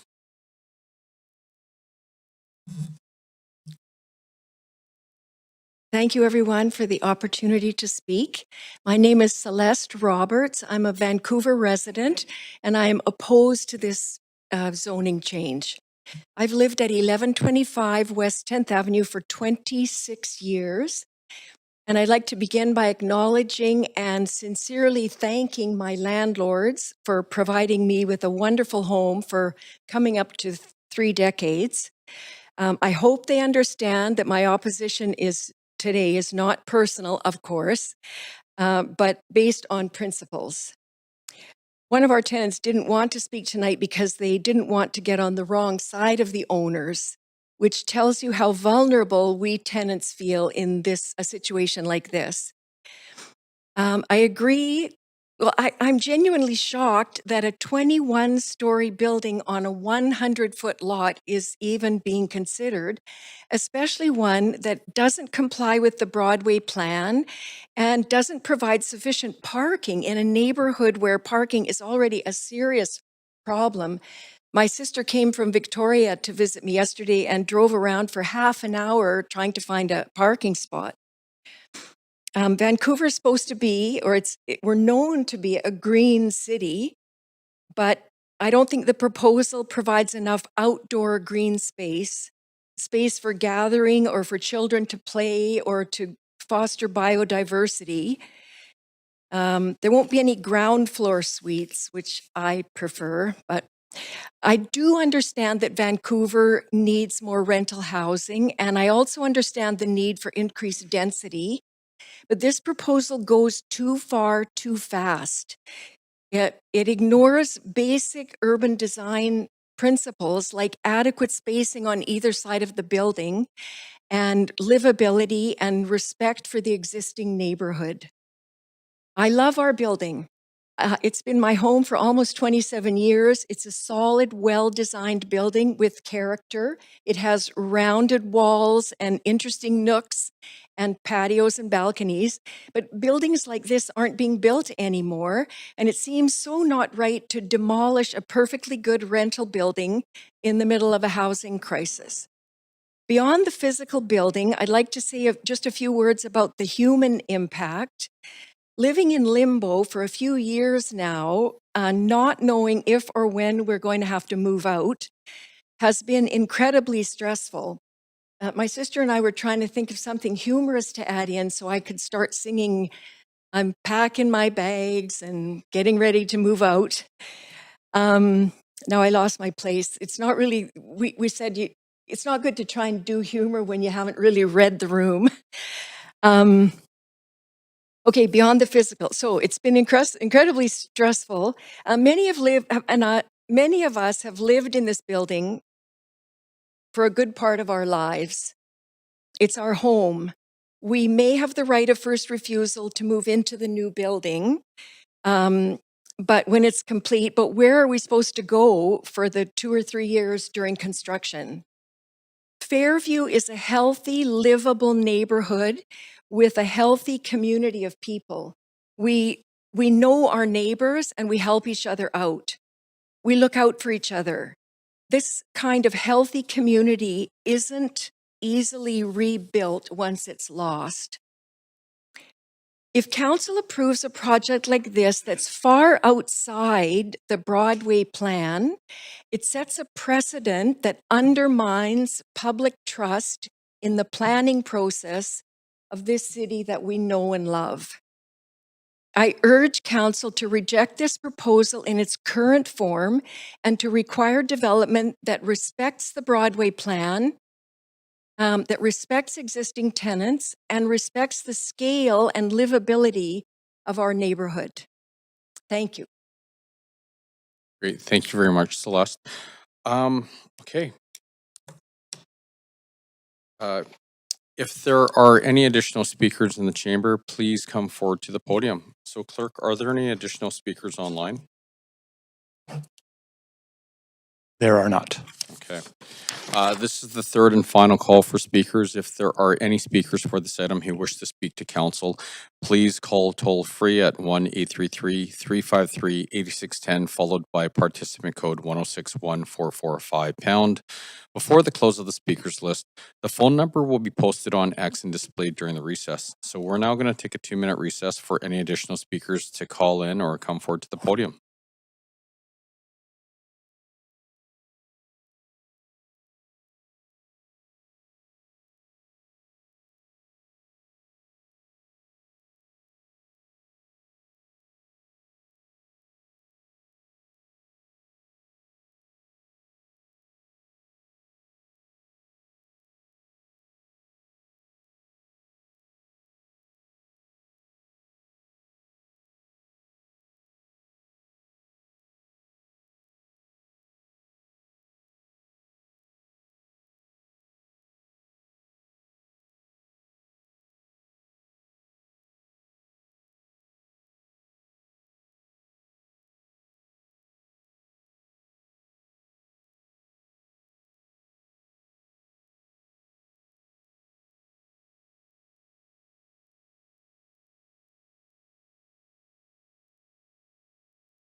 So, okay, do we have quorum? We do? Great. Well, we do not.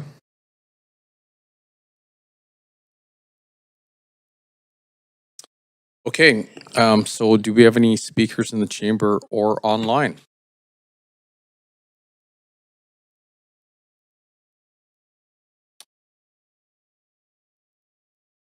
Mayor, we've had one person call in. Caller whose phone number ends 5960. Are you calling to speak to item 3? Yes, I believe so. Okay, great. If we can please get your first and last name and whether or not you're a resident of Vancouver for the record, please. Sure. My name is Ryan Eigenram, and yes. Please go ahead. Of course. Yeah, I wasn't planning on calling in tonight. I just accidentally turned on YouTube and y'all were going live. But hearing the past speakers, it just kind of brought up something that came up for me living in this neighborhood for 9 years now. Yeah, I've been through it with my own situations living here with having a pet in my building and being someone who has a disability and having to fight that myself, and also being someone that supports friends looking for apartments to live and things like that. And I think the greatest concern, as a lot of people know, is community and affordability and neighbors and the spaces that we occupy and safety and all of those things. And I just want to say, like, I'm not sure, and thanks for taking my call, by the way, I'm not sure that we all realize how much these new builds cost. And even though there are, you know, these supposed requirements put in place for affordable housing, I have reached out recently to the Stories on Granville and Broadway, which was recently built, and I watched it being built. Maybe you're aware of Warrington Residential, and I spoke with Ashley Lowe, but the one bedrooms there are starting at $2,900 a month. That's not market rate. A two bedroom is $4,000 a month. When I moved into the neighborhood, I got a one bed for $1,400 a month. So I just want to put it out there that those are not reasonable monthly rents. And whatever's happening with this new build and the other notice that I just got in my mailbox today for another development, that's just not something that's attainable or affordable. And also, I just want to thank the other speakers that showed up today for speaking to everything that is really important to me and the people that are in my building and the people that I talk to at the dog park as well, because a three bedroom starts at $5,750. That's just really impossible to manage. So yeah, thanks for taking my call. And the notice I got today was for 1550 West 11th for the rezoning of that one. And I agree, like, the space just doesn't allow. It's not a neighborhood when we're building so high up and not taking consideration of what's around us, including the parking. And since I've been here, all of the storefronts, they're always up for lease. So what are we doing about that? Just seems there's more questions than there are answers. Thanks for your time. Thank you very much. Thank you. Thanks. Thank you very much for calling in. So, Clerk, are there any other speakers online? There are not. Okay, seeing no further speakers, the speakers list is now closed. Has there been a large volume of public comments received on this item since 5 p.m.? There has not been. Okay, seeing that there are few or no public comments received after 5 p.m., I'm now going to close the receipt of public comments. Does the applicant have any closing comments? Great. Do our team members have any closing comments? Staff have no closing comments other to remind council that there's a yellow memo attached. Thank you very much. Does council have any final questions for our team members? Councillor Orr. Yeah, thanks. Just the previous speaker in the chambers mentioned that this proposal is far away or absolutely not within the Broadway plan. The referral report says otherwise. Can you speak to that? Does this comply with the Broadway plan?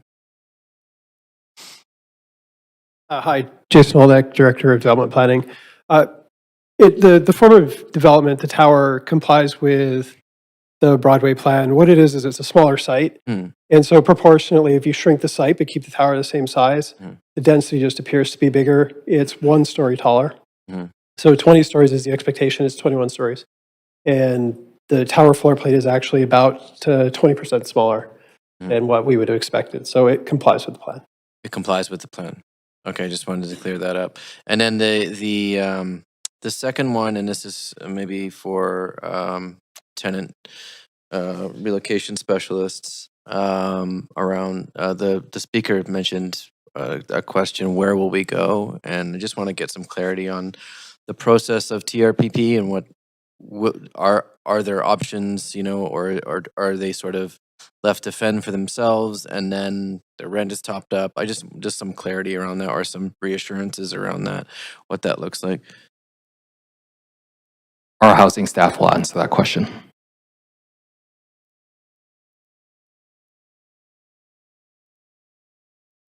Hello, as part of Molly from Housing Regulation, as part of the tenant relocation protection policy, it is required that the owner must assist the tenants in finding alternate accommodation. We determine the needs of the tenant through a tenant needs assessment survey, and it is required that the applicant commit to monitor the rental market and provide the tenants requesting additional assistance with even more assistance. And then we also regulate that they provide the tenant 3 options in Vancouver that meets the needs that they have identified through the survey. And so this is something that we do require as part of that policy. Okay, thanks. And hopefully that that can be done for this particular individual. Thanks. Thank you. Okay.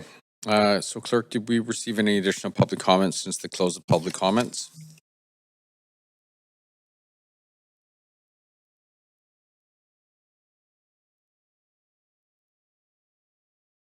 We have received one additional piece of public comment that is being circulated now. Okay, great. Thank you. I will remind council that we need to move the recommendation for item number 3 together with the yellow memo dated January the 7th, 2026, entitled CD-1 Rezoning 1125 West 10th Avenue Amendments to Modify Rezoning Conditions. So council will now make its decision on this application. Do we have a mover for the recommendations? Great. Thank you,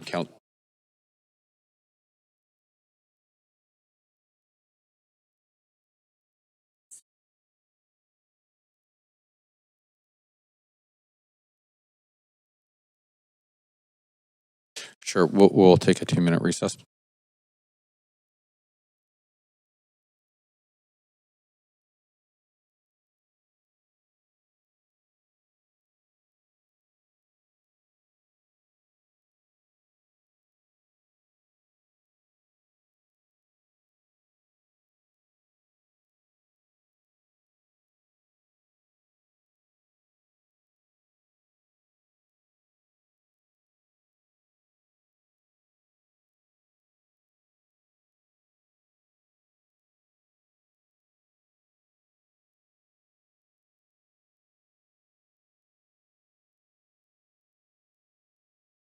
Are we back? 1, 2. Okay.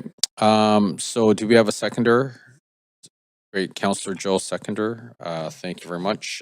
Council, is there any discussion? Councillor Kirby-Young. Yeah, thanks, Mayor. I appreciated hearing from the speaker, and it's always a challenge when these buildings that people have lived in and loved for a long period of time are being replaced, and some of them are starting to age out.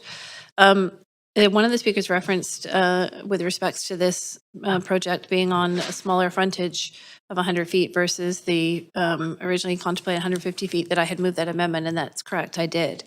And part of the rationale for doing that was recognizing a couple things, and one was to put sort of less pressure on having to do multiple lot assemblies in terms of recognizing, supporting a sort of a pace of change in the building, and that there are a number of existing buildings and tenants in the area. And was also to have sort of break up the sort of the scape in terms of not having monolithic large buildings that were all on 150-foot long sites. And I think that that was a fair rationale. This one is, as we heard, is slightly taller, but it also has smaller floor plates.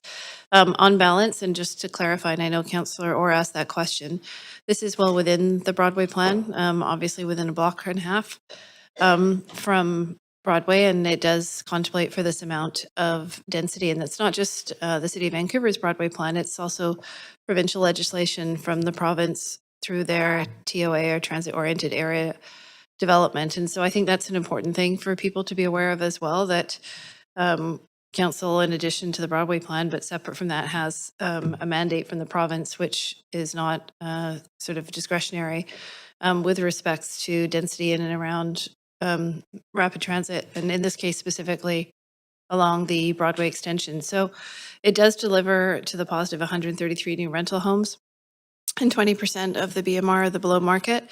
And those are, people always say, well, there's a lot of existing affordable housing stock. This will become, over time, the more affordable housing stock of tomorrow. Those 20% of units remain the affordable units in perpetuity. They're not limited to the first occupant. It's secured on covenant for the life of the building. And I think that's something that's important for people to be aware of as well. And I do think that we need to bring sort of some new housing and options into the area. I always know that our staff listen very carefully to speakers that come and talk to us. And if any of the speakers or existing tenants have not connected satisfactorily with relocation staff, City of Vancouver staff are always available to direct folks as well to ensure that they are aware of the TRPP process and are getting the support that they need. So on balance, with that said, I will support this project tonight. Thank you. Thank you very much. We're just going to move to the main queue here. So, Councillor Orr, please go ahead. Yeah, thanks. And thanks to everyone who spoke. And yeah, sort of acknowledging that difficulty of living in one space and having to move. I did live at Spruce and 10th. I think it was like an apartmentalized house, if you remember that. Whereas, and I'm pretty sure I was living in the janitor closet. This is rare to see, 25 out of 25 tenants eligible. And I appreciate Councillor Kirby-Young sort of clarifying that amendment. There's often confusion around that difference in FSR, and a lot to learn on council. I wasn't on council when that amendment was brought forward, of course, but it's interesting to know about the lot assemblages and the rationale behind that. And and thanks for clarifying that it does fall within the plan. So with that, I'll probably support. Thanks. Thank you. Councillor Claassen. Yeah, thanks very much, Mayor, and thanks comments to my colleagues and to the speakers tonight. I reflect upon in the same way that I think I heard from Councillor Kirby-Young, just talking about the convergence of factors, the rapid transit line that is going to sort of shape the neighborhood of the future. Certainly going to promote, for example, support our healthcare system with a corridor of healthcare facilities, Vancouver General Hospital in that corridor, among others. But what I feel and I see when I hear very thoughtful words from the last speaker, Celeste. This is a neighborhood that is going into a transition that in part is as a result of the fact that so much of our inability to actually create and renew housing over the last sort of 2 decades or so, that we're forced into a situation now where we have to really work harder and faster, and the costs are high. Certainly the cost of land and building materials and labor drive up the cost of this housing. And had we, over the course of the 80s and 90s and 2000s and beyond, had the ability to promote housing renewal, densify in a way that's more thoughtful and slowly, we probably wouldn't see this kind of jarring change that's occurring today. I'm heartened always by the fact that we do have, I think, a very important policy around tenant relocation. And as the speaker said, they're dealing with anxiety and uncertainty. And so tonight brings, in some ways, certainty, not certainty in terms of when there'll be a development permit or a building permit, but certainly certainty that the project will have approvals to try and attain those things. I also just get increasingly concerned when I hear the young people calling in today who are aspiring to be in part of this community and be able to live and work in these neighborhoods that have become very difficult because of the lack of supply, because of the high costs, and the fact that we have not we've not been able to renew that housing stock. So I think all of these things have to be contemplated in total when we look at what we're trying to do here today. Is I think address the need and the demand, not only because of the fact that the province is required us to create more density around the transit corridor, but also because it's really important that we, when we see a building that is pushing 60 and 70 years old, that's typically, I'm afraid, end of life of a lot of those older buildings. They don't have air conditioning, they don't have sort of modern amenities. And so, again, we're here now with a choice of trying to move into the kind of next generation that ultimately will be the housing that people will be able to afford to over time, because it will, as we renew these neighborhoods. So again, I just reflecting a little bit of what we're hearing with these kinds of decisions over the last several months, and seeing this as an opportunity, and having met and dealt with this particular applicant on a few occasions, I'm confident that they're principled and dedicated to try and make good projects happen in our city. There was a bit of commentary earlier on about the renderings that are often brought in here. I'm always surprised not only by their sort of monolithic shape and duotone colors, but the fact that they're always from the perspective of a pigeon or a drone, not what it looks like actually on the street, or what the community would look like with the accompanying tree canopy or just the feeling on the street. So, but they'll continue to do that, notwithstanding my comments on that. At any rate, I will be supporting this project, but I just wanted to reflect a little bit about, I think, the convergence of factors that are being before us here to consider. Thank you. Thank you. Okay. A reminder that any council members participating virtually whose video is disabled will be marked absent for the vote pursuant to section 14.13 of the procedure bylaw. I'm now going to call the vote. If we could please go to the voting screen.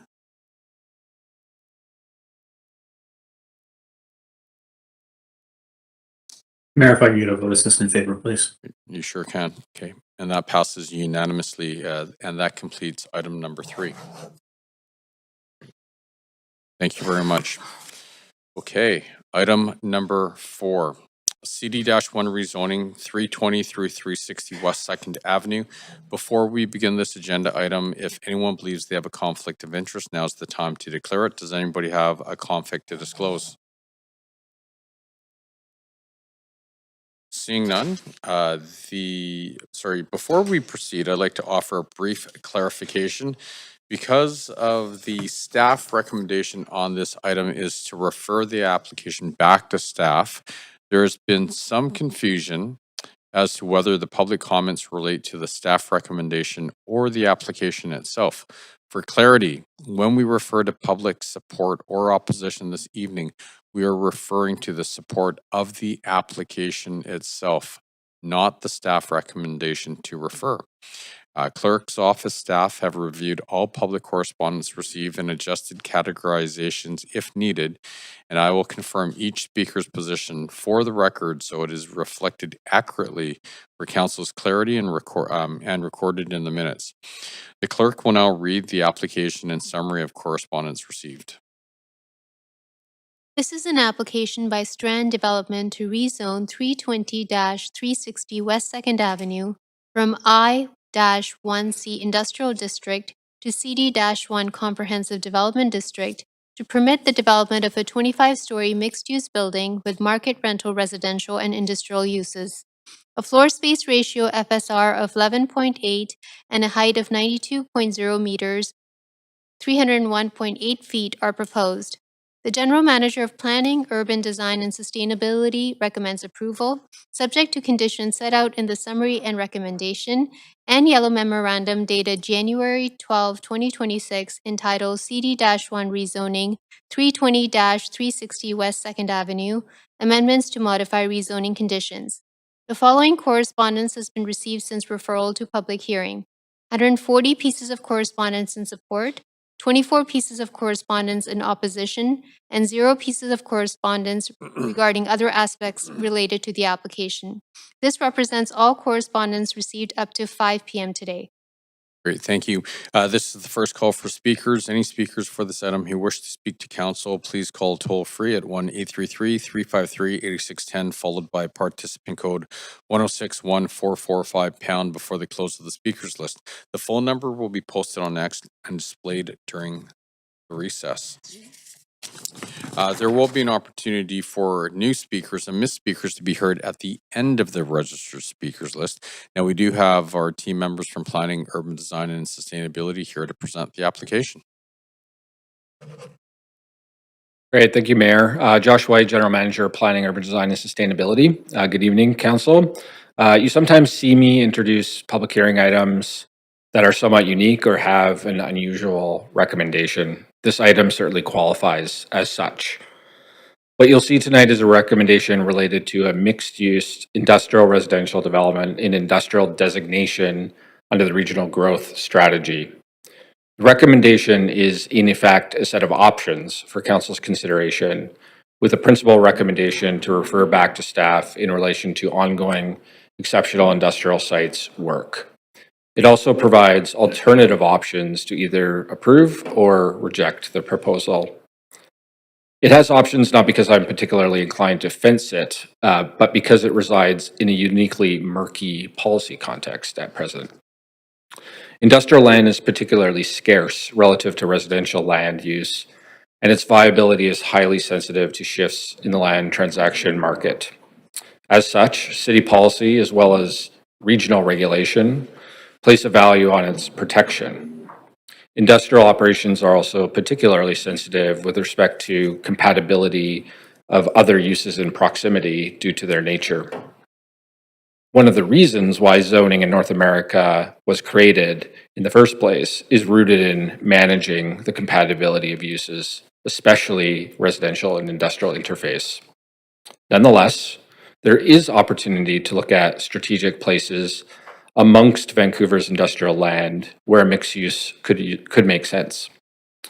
Council's direction is to identify and plan for exceptional sites where such a mix could make sense, considering a wide array of planning factors.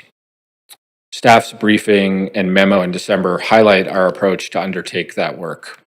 In 4 of the 5 areas identify they are indeed areas, not defined parcels or sites, and that includes Mount Pleasant.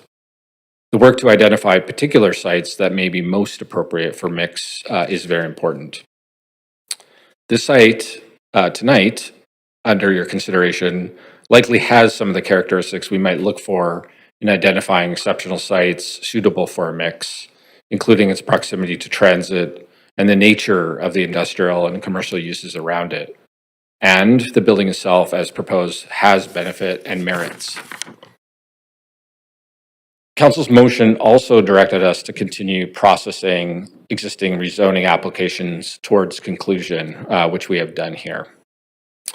Given all the above, our best professional recommendation is to continue the work of the exceptional industrial sites to be able to think about this site as part of a more holistic planning exercise. While we also recognize that this recommendation does not align with the aspirations and timing imperatives of the applicant. What you also not see is any recommendation in the report with respect to the use of an exception clause related to industrial land under the regional growth strategy, which enables approval without Metro Vancouver endorsement for an RGS amendment under specific criterion. This request is highlighted in the applicant's letter to council. We have confirmed its eligibility based on its site size and location, however, have to date not contemplated its use for this or any other private development. This is because the city's practice to date has been to use this exception clause for urgent, emergency, and exceptional circumstances related to public use. This has included emergency temporary modular housing, as well as facilitating development related to the new St. Paul's Hospital campus. The applicant has highlighted that this site comprises a very small proportion of the bank of land the city can use for this exception clause 4. Well, true, and we may not be concerned much if this site is considered in isolation or can be ring-fenced through explicit council direction. We are embarking on a process across 5 areas where its use for one site will create expectation of fairness that other like and similar private development sites should have the same access to that exception. There is no evident site characteristic of this application we as staff can credibly point to and say it's fundamentally different than any other surrounding site among the 3 SkyTrain stations proximate to Mount Pleasant, nor the other identified exceptional sites. At present, there's no established council policy related to the exception clause's use nor criterion. Its use is finite, 11 hectares, and once it's gone, it's gone. At minimum, if council wants to shift toward using the clause for private sites, we should establish clear criterion for its use to guide decision making. I can't underscore enough how ad hoc use of on private sites in the absence of that criterion and a clear strategy will cloud our exceptional sites planning process and act as an accelerant for speculation, increasing land value, imperiling land use, industrial use viability. I completely understand why the applicant is seeking that exception due to the expediency of process it enables, but we also feel responsible as staff to lay out the potential trade-offs for you as decision maker in the bigger picture. We will speak more to that in our presentation and throughout question and answer. With that, I'll thank the applicant and our staff for working through this challenging process. Staff will now speak to the application, recommendations, and alternatives, as well as more detail on the processes related to industrial conversion, should council choose to move forward with the application. Thank you. Thank you very much.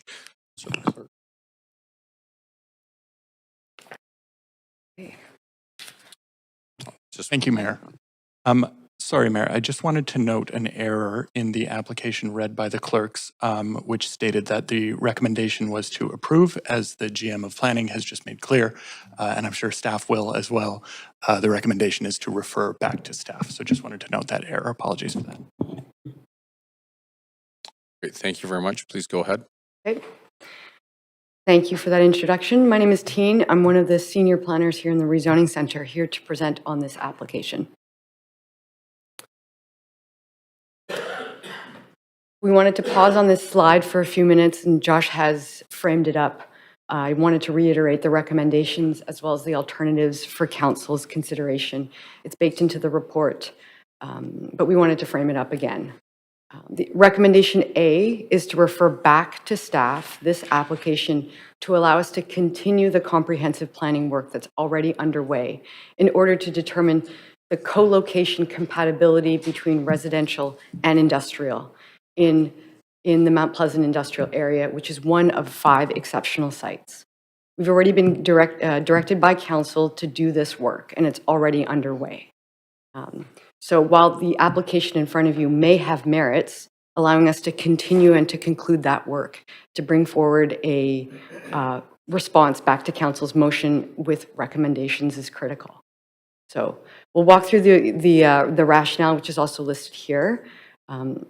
The first one being that we already have direction through council's motion in July 2025 to explore the suitability of residential on 5 exceptional sites that are industrially designated. Allowing us to complete that work would provide additional benefits. The second being that Mount Pleasant industrial area is the most successful of the 7 industrial areas in Vancouver. We want to continue and strengthen that. The third piece of rationale is that zoning brought forward on a site-by-site basis, introducing residential and industrially protected areas before that planning work can conclude, runs the risk of increasing and fueling land speculation, which would inevitably risk erosion of job space. And the fourth piece of rationale relates to the Metro Vancouver Board process for redesignation. Staff believe that the planning work underway will provide a strong rationale that we can bring forward to the Metro Van Board when we discuss redesignation of industrial lands. The council report in front of you also offers alternative A, for which council can refuse the application, deeming the merits of the application not supportable. And council may also proceed on alternative B, which is in the report, where council may approve the application, for which staff would bring forward an application to the Metro Board for a future decision about redesignation, which would entail a future public hearing to amend the official development plan. So we'll come back to all these steps.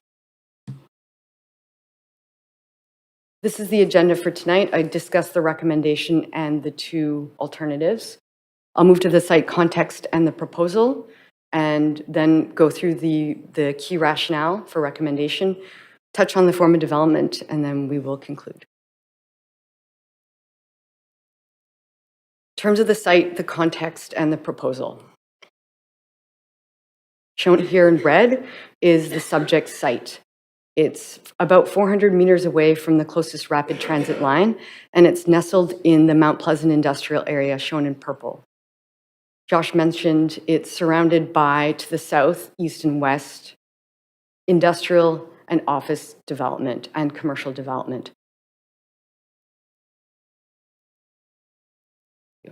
Mount Pleasant Industrial is home to about 13,000 jobs today, and we have some examples shown here.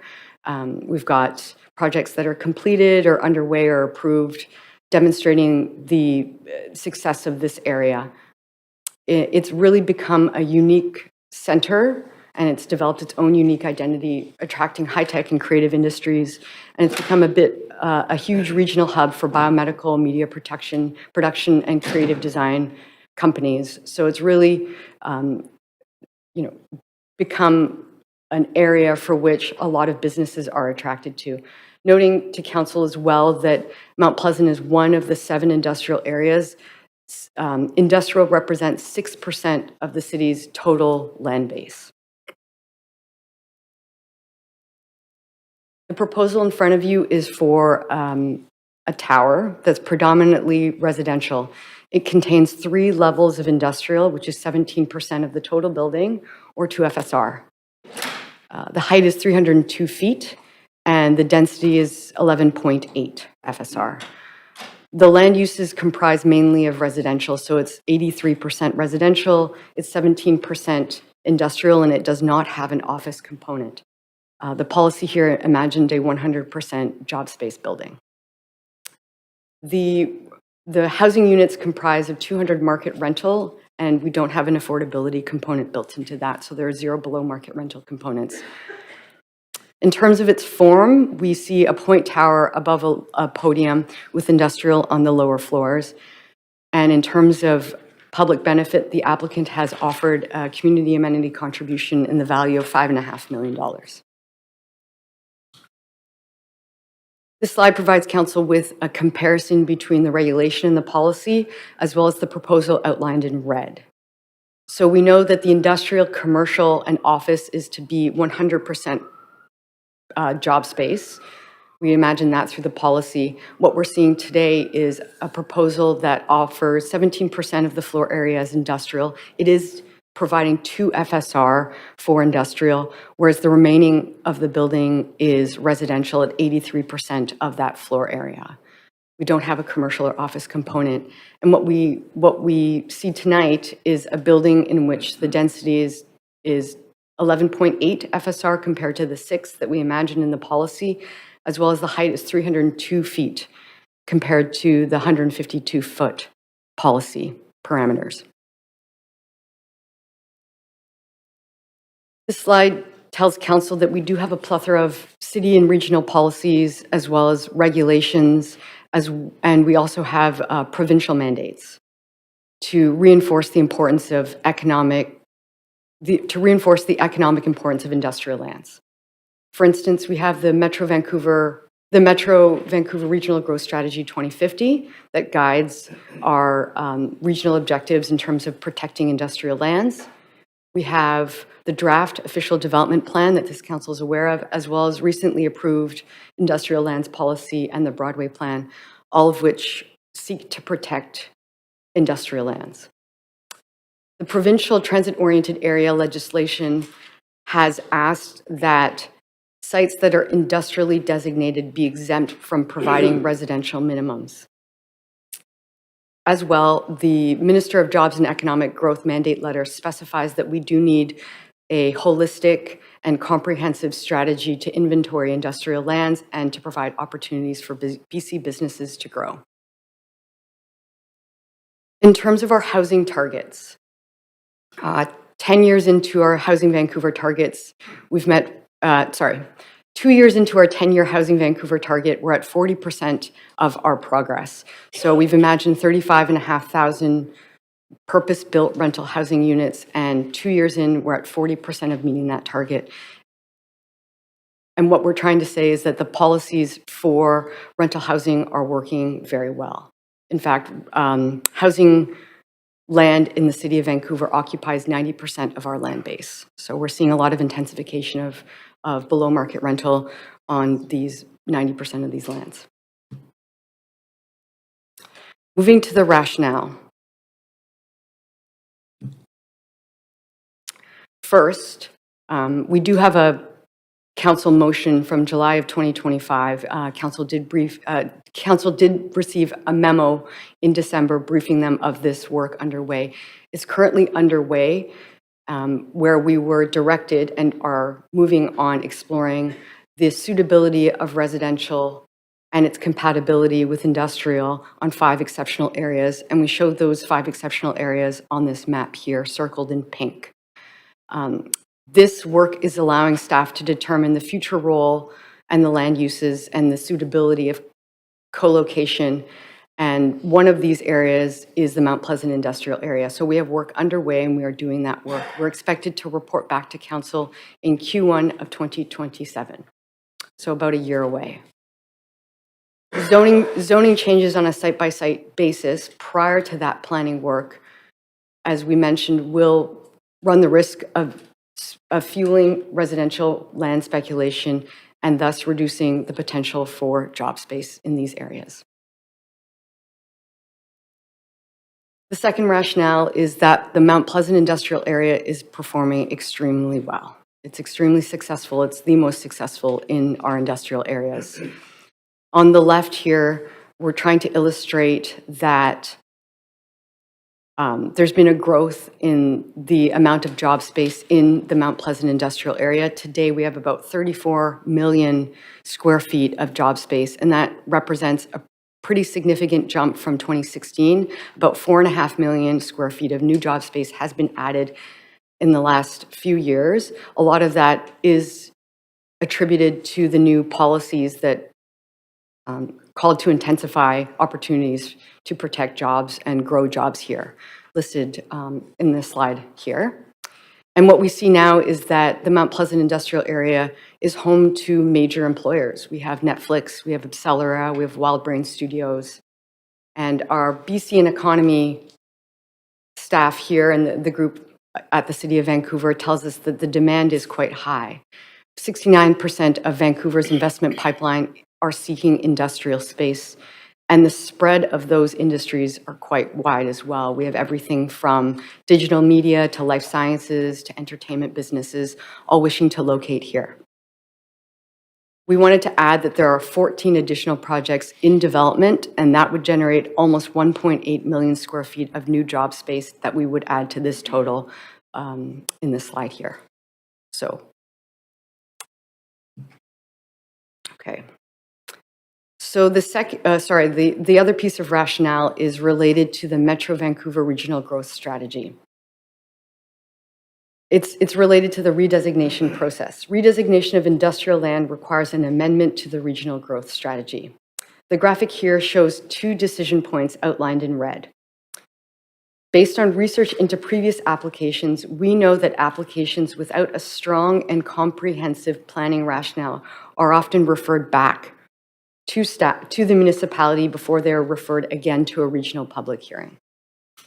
Therefore, to ensure a higher likelihood of support and being referred to a regional public hearing and a successful approval by the Metro Board, we strongly recommend that the city complete an area planning review before making an application to Metro Vancouver for this site, hoping to bring it in closer alignment with Metro's priorities. I also wanted to touch on the industrial lands flexibility clause. The regional growth strategy allows municipalities to redesignate small amounts of industrial land without seeking approval by the Metro Board. Josh touched on this. And we've done that in cases in the past to meet regional and local objectives. This flexibility clause was introduced through the Metro 2040, allowing municipalities to address unique city interests, typically on municipal lands, and to advance our objectives. This flexibility provision was meant to be applied under very unique circumstances and to be rarely used. We have 11 hectares remaining in the bank, and once it's gone, it is gone. According to Metro Vancouver, we at the city have relied most heavily on this flexibility clause more than any other municipality, and we've done so to advance emergency situations or projects with strong public interest. For example, adding temporary modular housing to industrial sites and supporting emergency situations for the new St. Paul's Hospital. There's currently no criteria for applying the flexibility provision to privately initiated proposals. Having a clear criteria would provide necessary guidance to avoid fueling market speculation.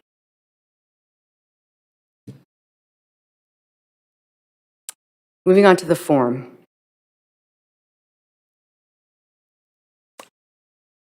Shown in black on the left is what we have the original application being submitted for.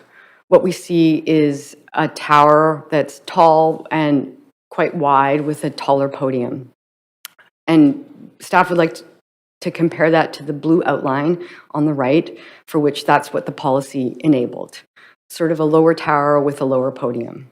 And then in pink, we've worked with the applicant over the last several months to revise the form in order to bring it to closer alignment with what we would like to see here on this site in terms of public realm improvements. For instance, we've asked the applicant to lower the podium from the original submission and reallocating that density to the top of the tower, allowing for improved public realm and to reduce residential being directly on top of industrial on the lower podium.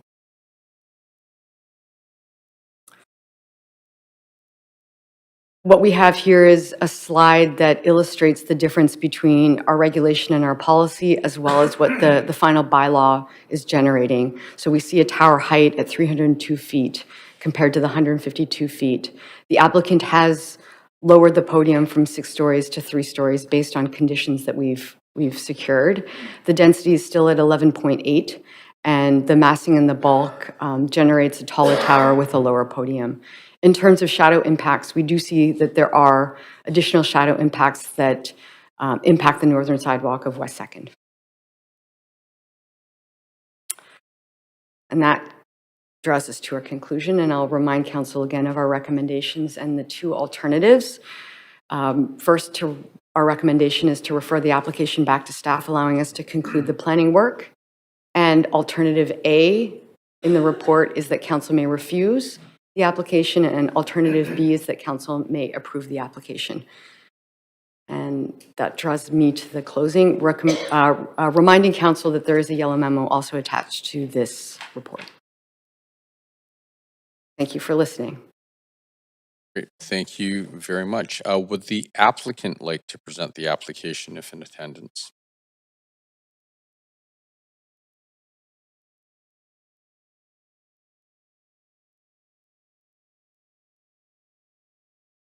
Good evening, Mayor and Council. My name is. Most of you are familiar with the site. Fortunately, for more than 2 years, prominent West 2nd Avenue. It's got a strong history of delivering quality projects across the Chair, can't really hear the speaker. The Hear microphone it? doesn't seem to Now be you can hear it. Do you want me to start No, over again? yeah, that's good. Yep. Okay, yeah, thank you. So my name's Cameron Thorne with Strand. Most of you are likely familiar with this site. Unfortunately, for the last 2 years, this prominent site in West Second has been sitting dormant with a 40-foot hole in the ground. Strand is, I'm proud to say, we've got a strong history and a strong track record of delivering quality projects across the city.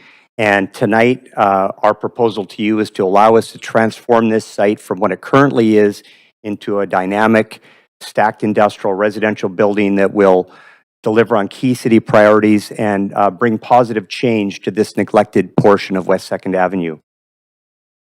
We submitted a rezoning application for this project some 18 months ago, and staff tonight are recommending that it be referred back, in effect, placed in limbo while they do more studies, meaning that it will be at least 2 years before you see this application again.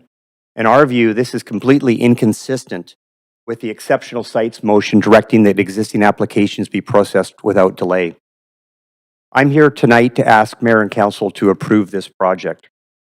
This proposal delivers 100% of the creative industrial space required under the I-1C zone, along with 200 units of secured rental housing, a $5.5 million community amenity contribution, and public realm improvements, civil upgrades, public art, that type of thing.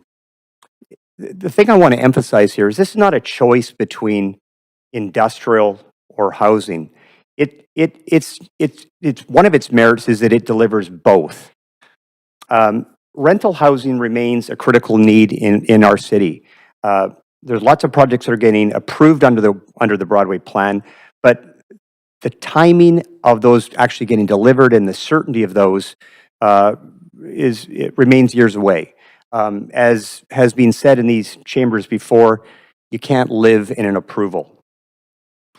The site is a mere 350 meters from the SkyTrain station. It's close to bike lanes, and it's directly across from the Olympic Village and its amenities. And in our view, this is exactly where rental housing and stacked industrial employment generating space should be located.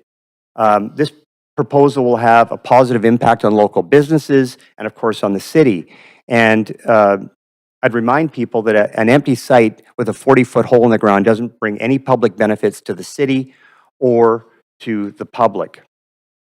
If you look at the area, the north side is vibrant, while the south side continues to languish. We were the first applicant to proceed under the I-1C zone and the only one that actually broke ground.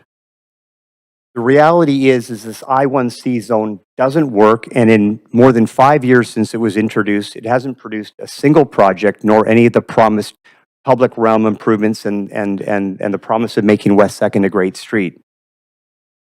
The referral report references 2 nearby industrial applications that were approved in the first half of 2025, and it states residential isn't included in these applications and they continue to advance. And I question that with respect because, that was 8, 9, 10 months ago, and neither of those applications have even proceeded to a development permit application. So it really makes me wonder how they are advancing, when they're advancing, and if those will actually get built. I'm pleased to see there's overwhelming public support for this project from the local community, from renters, from business, and from the Mount Pleasant BIA. I'd also like to reference or emphasize several points that are in the report. First, the stock of new industrial space is strengthened, not reduced. There's some misconception among some that this proposal will erode industrial space, and to the contrary. Currently, this site has 0 industrial space. On the other hand, this project will deliver 39,000 square feet of modern, new, job-creating industrial space as required by policy. And I get the, I've read these letters, I've heard some of the comments, and it seems like there's a concern about the loss of industrial space. We get that. We agree with that. And I would say that's why from the very inception of our proposal, when we first started talking with staff almost 2 years ago about this. One of the things that we always said is that we would meet the requirements of the stacked industrial. We wanted to make sure that we were providing the industrial as part of the project, and that's what we've done. I'd also mention that stacked industrial and residential can safely coexist within the same building. Our code expert is here tonight, and he can certainly answer any questions, and he's already confirmed that there are no unresolvable code obstacles to making this application work safely. Thirdly, height and density are appropriate for this location. There are no view cones, and as was mentioned by Teen, we have worked with staff over the last number of months to work on the massing and on the height. We've made the plates smaller, we've dropped the podium. Our architect, Taizo Yamamoto, is here, and he'll speak to some of this stuff in more detail afterwards. Finally, Metro Vancouver approvals we see it as a process, not a roadblock. And I did have some comments about the flexibility clause because it wasn't referenced in the referral report. It was something that we first brought up, but you are aware of it. I must tell you that we've spoken with Metro staff numerous times about this, about the project, about the merits of the project, and about the municipal flexibility clause. If we had to do a type 3 amendment and go to a full board, which will take time and complexity, I still believe it would get the support of the board because, amongst other things, we meet their priority, their goal of seeing industrial delivered on this site. So that does give me confidence if we had to go that route. But I'd remind you there's a better way that will enable us to deliver these benefits right away rather than years from now. If we could use this municipal flexibility clause, we could actually get working on that. We've got a whole 40 feet in the ground. We could deliver housing and creative industrial space much quicker than the applications that are recently being approved through the Broadway plan. The Metro Vancouver process is a multi-step process. It's going to take a lot of time. As staff pointed out, it would still require another public hearing, months, maybe a year or more from now. The city has, as was explained, it's got a remaining allotment of about 1.2 million square feet of land area. And our site represents about 1% of that. And recognizing that the staff say there's no established criteria, but it's meant for exceptional circumstances, I would say with respect that this site, with a whole 40 feet in the ground, that is so close to transit, to amenities, to bike lanes, that can deliver two key priorities for the city, that being housing and industrial space. To me, that's an exceptional opportunity that we should seize upon. So in closing, referring this proposal back for another multi-year planning process means risking this site delivering anything and it being a 40-foot hole indefinitely. On the other hand, approval by council will mean stacked industrial, new housing, public benefits, and a $5.5 million CAC now, not years in the future. So what we're asking council tonight is, with respect and with a sense of urgency, is one, to approve this rezoning application in principle, and secondly, to utilize your powers with the municipal flexibility clause to redesignate this site so that it can generate and deliver both industrial uses and residential uses. Thank you. Thank you very much.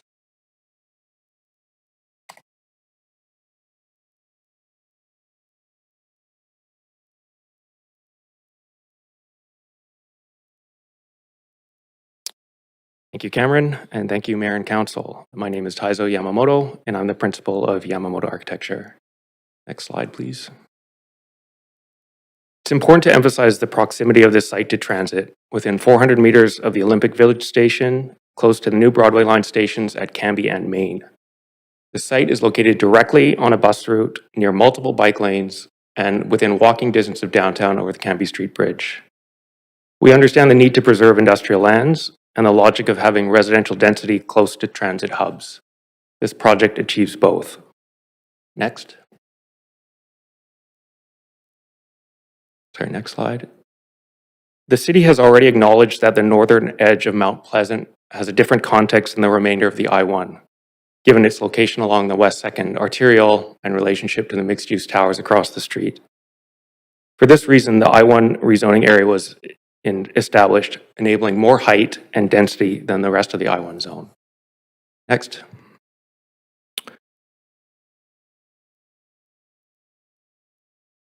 The industrial land designated by Metro 2050 is shown in purple in the attached map. As you can see, along three sides, the west, south, and east is designated general urban, which allows for mixed-use residential.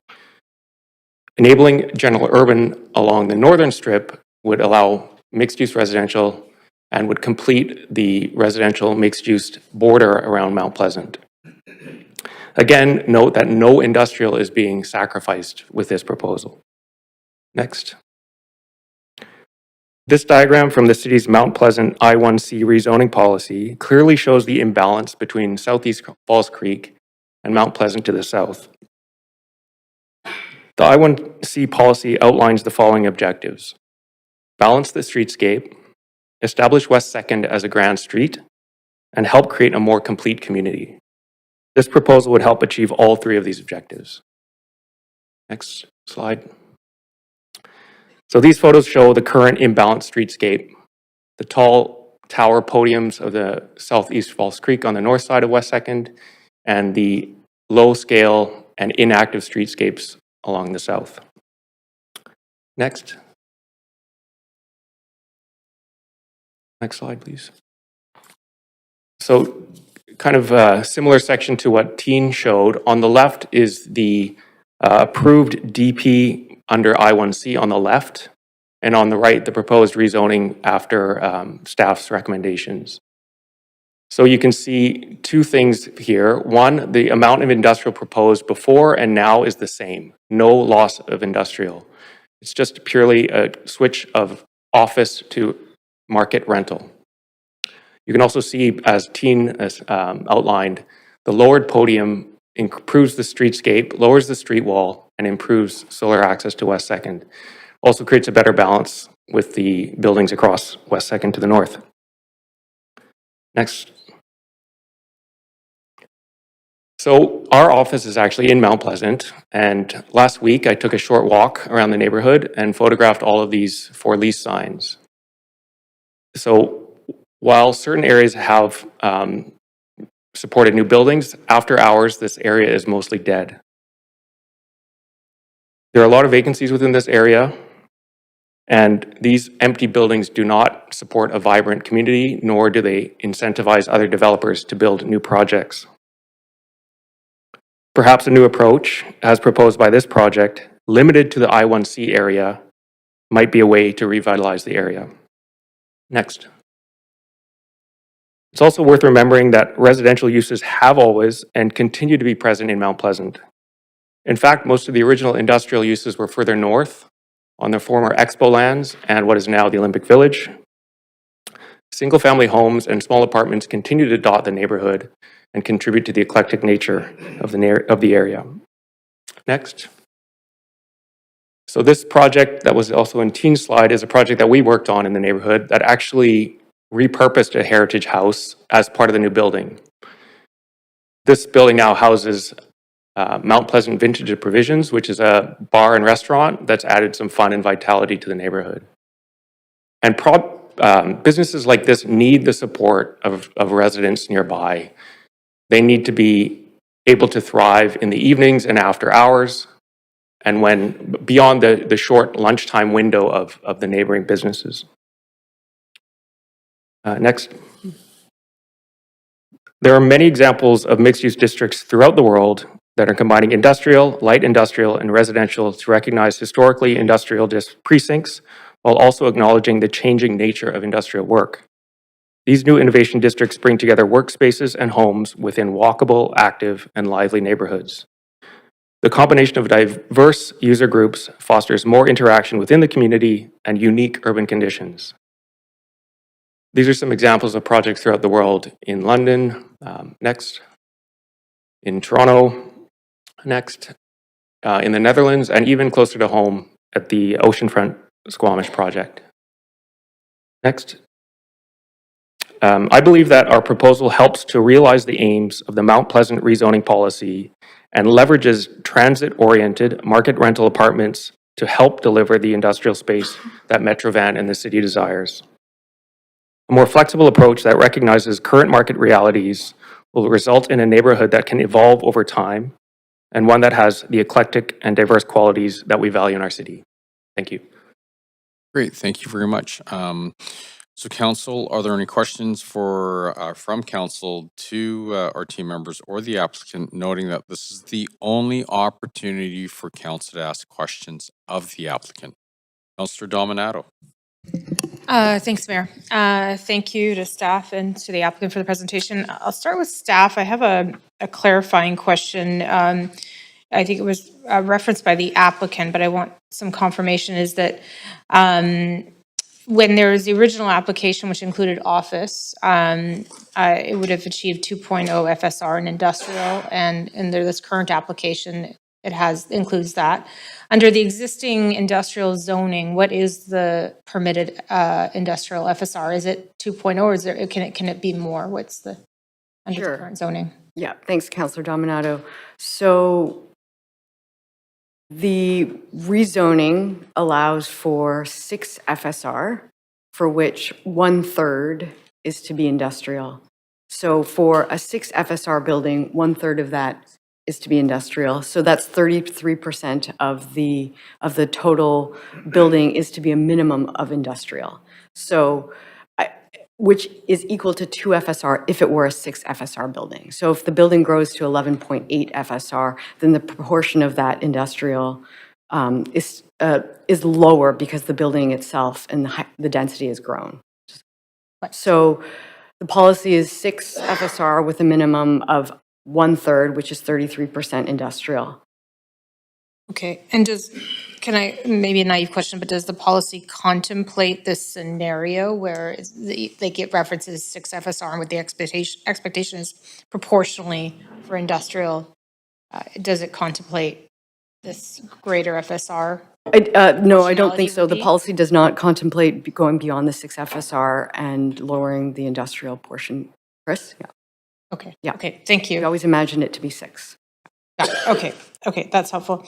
I'm curious if, in the context, it was the West Second Block, with the industrial zoning there, I believe we've had some experiences where we have lands that are industrially zoned, but they're not necessarily being used for traditional industrial uses. And I think along that West Second Block, there's a radio station, which I'm not sure that would be telecom, would be industrial. But do we have a sense of how many of the properties along that block, while being zoned industrial, are actually being used for industrial use? Yeah, it's a great question.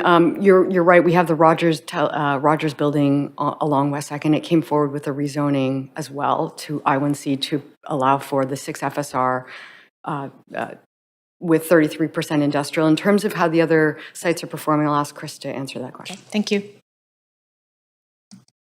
Thank you for the question, Chris Ma with the Special Projects Office. Yes, there are other non-residential uses that are allowed in the zoning. There are caps on how much of that non-industrial space.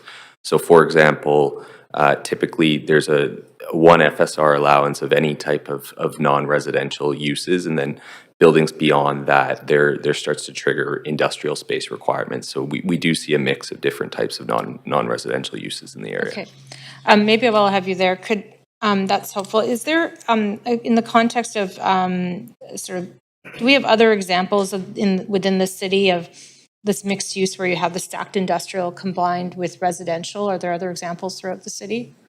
I might ask our economic development folks. Thanks. Thank you. Hi, thanks, Council. Matthew Burke, Senior Planner responsible for industrial lands. We have 2 significant examples. One of them is the Strathcona Village on Hastings, 900 Hastings, I believe, 955. And that one is 1 FSR industrial, and the rest of it is housing. And then we have the Archetype, and I believe that one is 0.5 FSR industrial, and the rest is housing. Okay. Thank you. I have a question for the applicant, if I have time, quickly. And just in the context of, we've had a number of applications come forward for the Broadway corridor. And there's some question as to whether some of them will actually go ahead because of financing. And I'm not sure if you can actually answer this question in public about some assurance that Strand you've already got the hole in the ground, that if this were approved, you'd be able to finance it and go ahead, because we are seeing applications where there's been questions of that. I don't know if it's a question I can ask or not. Sure. I mean, I'll answer that. I mean, again, I can't speak to the viability of these other projects going forward, although I have heard, from various people that some of these are going to be very challenged. I think I was actually in a meeting with staff last week, earlier this week, I should say, looking at financing options for the city, and I think there's an acknowledgement by a lot of the staff that a lot of these applications might be problematic. Anyhow, to your question, Sorry, I have to apologize. We are at time, but Maybe somebody else can pick that one up for me. Councillor Yes, we can go Meisner ahead, would though. I'm like to confident. follow. Great. Thank you. Councillor Meisner. Yeah, I'd be happy to hear the answer to Councillor Dominato's question, but just noting I have a few questions on my own, so if it could be succinct, please. Good evening. Yeah, if you wanted to follow up. Oh, for sure. Yes. No, I am confident, councillors, about our ability to deliver on this. We have a partner who, along with ourselves, is capable and committed. We've got a track record of doing this. We made sure that as we were working with staff and working with real estate services on looking at the economics of the project and our offer of 5.5 million, that it worked within the envelope, the financial envelope that we needed to work within to make sure that this was economically feasible. So yes, I'm very confident. And I guess the other thing I would mention is that, and maybe I mentioned it before, but with that hole 40 feet in the ground, it gives us a head start to be able to actually get on with things right away and to bring meaningful change to this area. Okay, thanks very much for that. My other questions were for staff.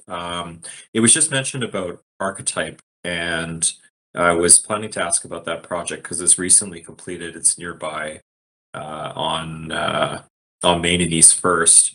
I'm just wondering if there were similar concerns from staff around land speculation in the surrounding industrial areas when that project was proposed. And if not, why not? Because it seems like a similar context to me with industrial around it as well. And it's also not far from this site. So I'm just wondering what's different about that project versus this project, apart from the IC3 zoning or IC1. Sure. Thank you for the question. Basically, that zone was put in place as part of the False Creek Flats plan, where staff wanted to experiment with this idea of this co-location idea, and we actually had to amend the zoning to reduce the industrial to make it work before architect could go forward. But it was the result of an area plan, unlike this one. Okay, I see. Okay, thanks for that. Are staff concerned that industrial users of the spaces in the lower levels of this building, if it's approved, could impact the residents above? Are there concerns around that? Yeah, thank you again for the question. There are. We've heard, that, for example, in the Strathcona Village development, our understanding is that the Strata Council has passed bylaws that limit the operations of the industrial businesses, like the hours that they can operate. Other things that we have learned through working with our building code folks is that some of the higher impact industrial uses can't be in these buildings, and some of the moderate impact uses can be, but they have to be on the ground floor and they have to be in small units. So you're not going to get those larger industrial occupants, which is what is in demand in the area. Yeah, but theoretically, because the developer, this is different context in terms of them being rental units and the developer being able to, theoretically lease the creative industrial spaces to, tenants that would be compatible with the building. They would have control over that, right? Yes, I think you're right about that. Yeah. Yeah, like there's no requirement for them to have a heavy industrial user, for example, in those spaces. They can decide what sort of creative industrial tenants would be located in the lower levels. That's right. Yep. But to have housing and industrial in the same building, there's limits on the industrial, and so it's just something that is. It may be appropriate, but it is a trade-off to the flexibility for the industrial. Okay. And just, we were talking about, and we heard from the applicant, this was submitted 18 months ago, and I understand obviously it's a unique site and a unique situation. I'm just curious, the motion from the mayor around the exceptional sites was passed, it's been quite a while. I'm just curious if staff can elaborate just on, why there's so much more time needed. Yes, the applicant and your comments are correct. It's been, I would say, uniquely challenging application to process. I think prior to the exceptional sites motion, we had a policy environment that was fairly wholly unsupportive of the concept. I think the exceptional sites motion gave us a path to consider. Okay, I'm out of time. I'm sorry, we're a little over time there. Councillor Orr. I would be happy for you to continue. Thank you, Councillor Orr. It feels like we're going to do the roll. I'll try and be succinct. Yes, it definitely gave us a policy rationale to continue its consideration, and the direction of the motion compelled us to say process the application to completion. What we presented to you today is a set of options, one of which we have to have a principal recommendation, but in effect, we're trying to give council the opportunity to consider multiple options based on its own will. And the recommendation, what I think we're just pointing out is that I think in an ideal state, we'd like to have the benefit of going through an area plan, but council has the purview to including through the optional recommendations we've given or the alternative recommendations to enable the application to proceed. So we feel like we've met the intent of the exceptional sites motion. Would proving the alternative to go forward with it, would that jeopardize the work that you're doing in terms of the exceptional sites? I think as I laid out in my intro, if there's an absence of perhaps explicit council direction to try and ring fence, it does create, I would suggest, some challenges as we enter an area plan process in terms of the expectations it might create, land speculation, issues that we have that industrial land is particularly sensitive to, especially when we're considering very high density residential mixed use. Okay, thanks. And then, do we know why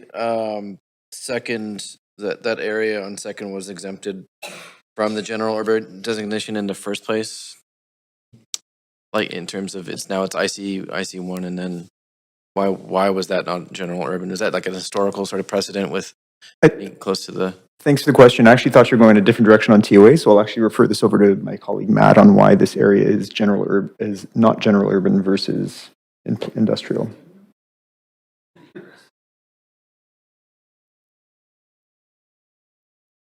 Thank you for the question. I don't have the full history on the designation, but I would assume that it was designated as industrial because it's traditionally been in an industrial area as part of the I-1 zoning. Okay. And then just sort of, if I can speak to sort of the applicant's comments around that this would be placed in limbo, and then I'm just trying to get my head around the timing of it going to, it looks like it will be a long time anyways if it goes to Metro under the redesignation, and it looks like that would take a long time as well. I don't even know my question here. Sorry, this is certainly exceptional, but it would take a long time is what I'm asking, if for the redesignation as well? Yeah, so we did do a critical path in our, we were expecting that question. And so there is a way to get this to Metro on a best case scenario that it would go before the end of this year. And they would be able to get that redesignation process completed. Under the, under either scenario, we would not change the designation until the applicant is ready to enact the zoning, so that fulfilling the conditions of their rezoning would also take a while, and they can do that concurrently. Oh, okay. And then I just think just a few questions for the applicant. sorry. What are some uses you would contemplate with this? Being either moderate sort of industrial or creative industrial. Thank you for the question. I mean, it's hard to know the exact tenants that would come forward, but based on looking at what we see elsewhere in the neighborhood and also looked at some other stacked industrial projects in Vancouver, there's the Ironworks and there's Marine Landing. But we took tours of those spaces, and what we found is that a lot of the tenants in these industrial spaces were certainly very, I would say, modern, clean, certainly the kind of tenants that wouldn't have any interface issues with a residential use, but they might have been sort of graphic design studios, video production, small scale manufacturing. One example that we saw was clothes manufacturing. Another one that we saw was a small company that they were on I think the second floor of this stacked industrial space, and they were making these really high quality canvas covers for boats and for barbecues. Great business. Doesn't create any issues with people living. It's a concrete building. There's no issues with people living above. Great. And sir, we're at time. Councillor Kirby-Young. Yeah, thanks, Mayor. Can I move for a second round of questions off the bat? Because I have a number of them. Sure. Discussion. All in favor? All opposed? Great, passes. Thank you. Okay, thanks. I'm going to pick up first on the timeline process, and I'm just trying to sync this.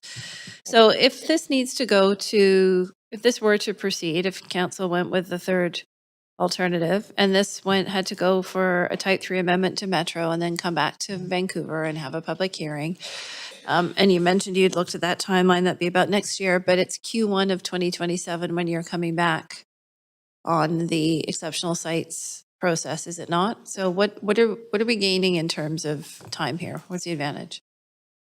So in terms of the exceptional sites for the Mount Pleasant industrial area, we are anticipating Q1 of 2027. In terms of the amendment process, I'll ask Chris or Matt. Yep, sorry, they can go concurrent. The type 3 process at Metro can be concurrent to the area planning that's already underway. Does that answer? Yeah, so I guess my question is it likely to happen before July with this council, or is it going to be a future council voting on this anyway if council were to proceed with sending this to Metro? If council proceeds with sending this to Metro, we worked with the staff at Metro, and under a best case scenario, it could come back to this council, yes.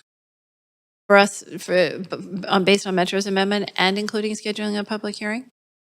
Like completing it? Yes, yep. Both. Okay, but I heard you say earlier about a year, and now you're saying it could Sorry, come back. I said before the end of the year, which Okay, but we only September. but this council only has until the end of July to approve any public hearings. So am I missing something? I don't understand those two statements. It would be a future council, right? It would go through Metro Vancouver by September 2026, and then could be enacted by this you're right. It would go to Metro before the election, yeah. Yes, but it wouldn't be completed and this council couldn't do a public hearing. Okay.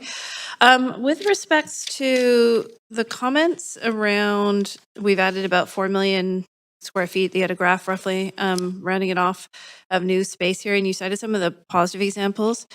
Have you done an analysis of how much of that space is leased of the new 4 million square feet that was added? Because I know council had a chance to do a tour, and some of it is a great success story, and others is not leased because of odd requirements for an additional staircase and is sitting empty.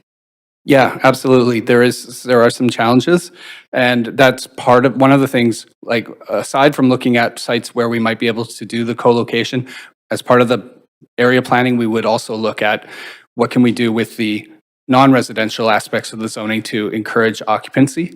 One of the other things I should point out is it's the smaller units that are more subject to a higher vacancy, and those smaller units are what you would likely end up with in a co-location building. Okay. There was a reference to ringing it. If council wanted to somehow proceed, I know there's a comment made by a director of planning that this would cloud, I'm paraphrasing, the review of the exceptional sites and potentially accelerate speculation. And then there's a reference to potentially ringing it. What does that look like? Yeah, so I was referencing the use of the exceptional clause in particular, presenting a particular challenge to the area plan process itself.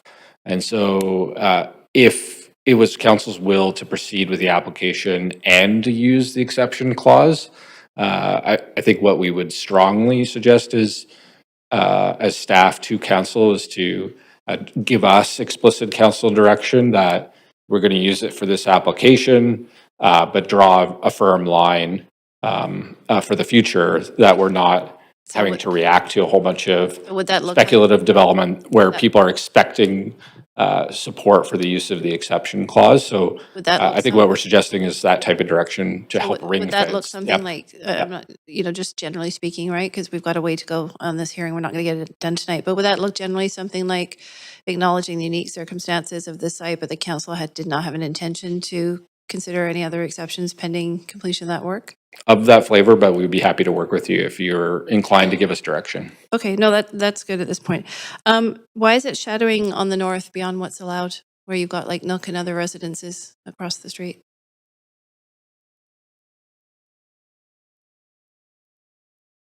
Hi, Jason Olek, Director of Development Planning again. The height proposed of the podium is about 6 stories.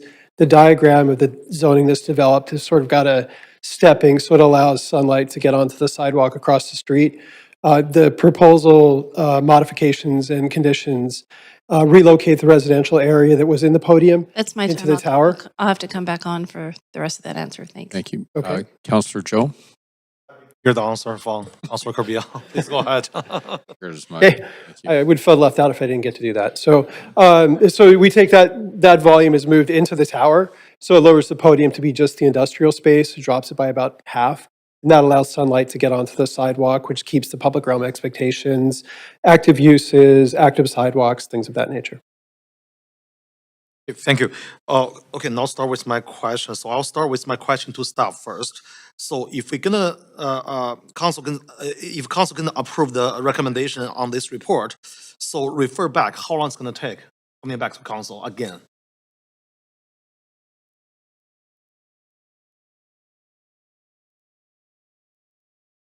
What's that?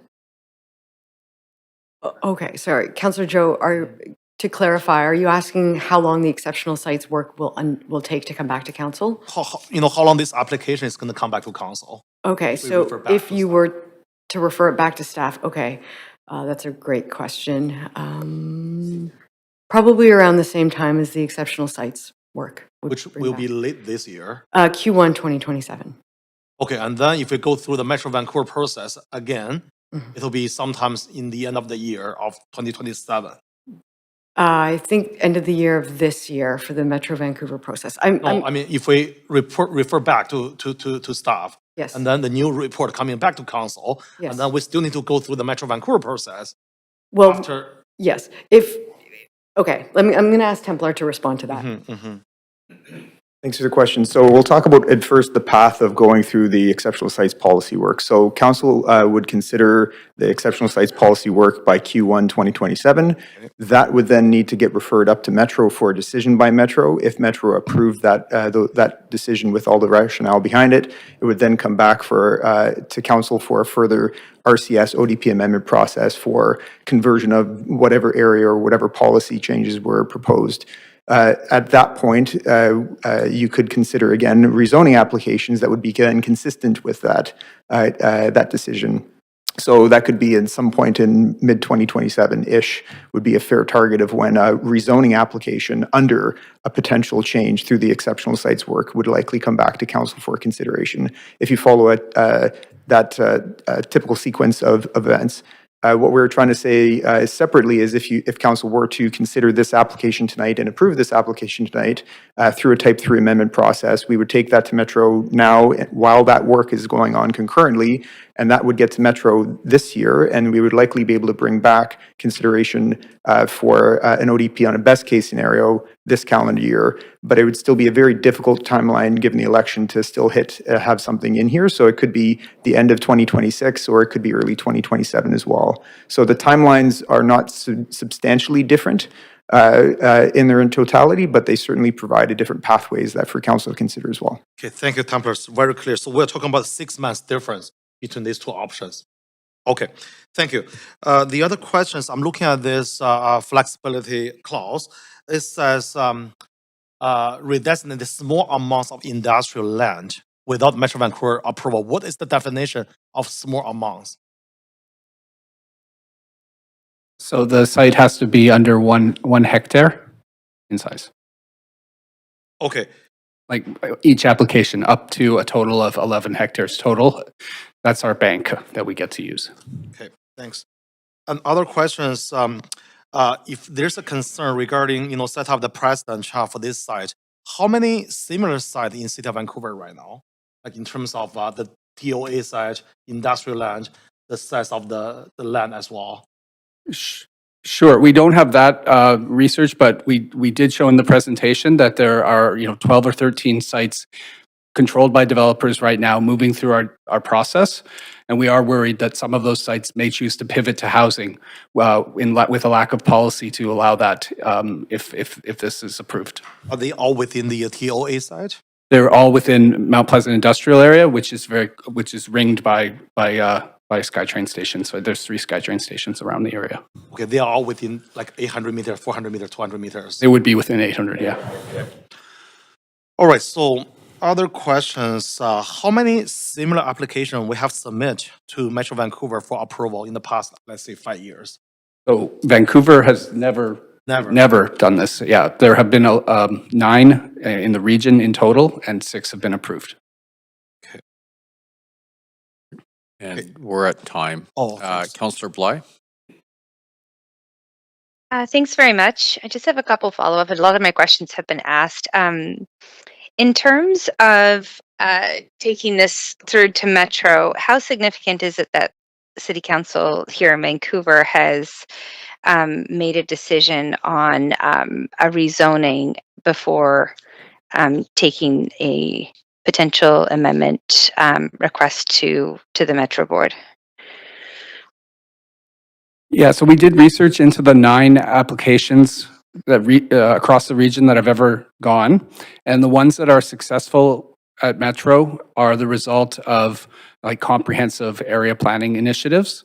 It's important that there is at least a rezoning approved in principle by council, because Metro doesn't want to deal with something that isn't is not defined. So they want to understand, what does this mean?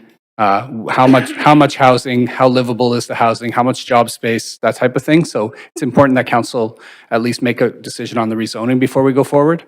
But the ones that are most successful are results of area plans.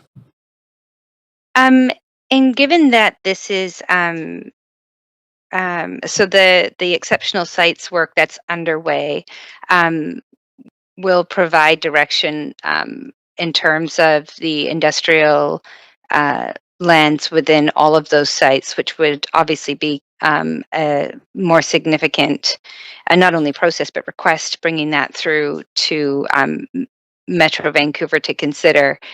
Can you just clarify, is that how staff anticipate the exceptional sites work going, or once that is complete, we will then break that down into separate applications through to Metro? Yes, so Chris Robertson, Director of Citywide and Regional Planning.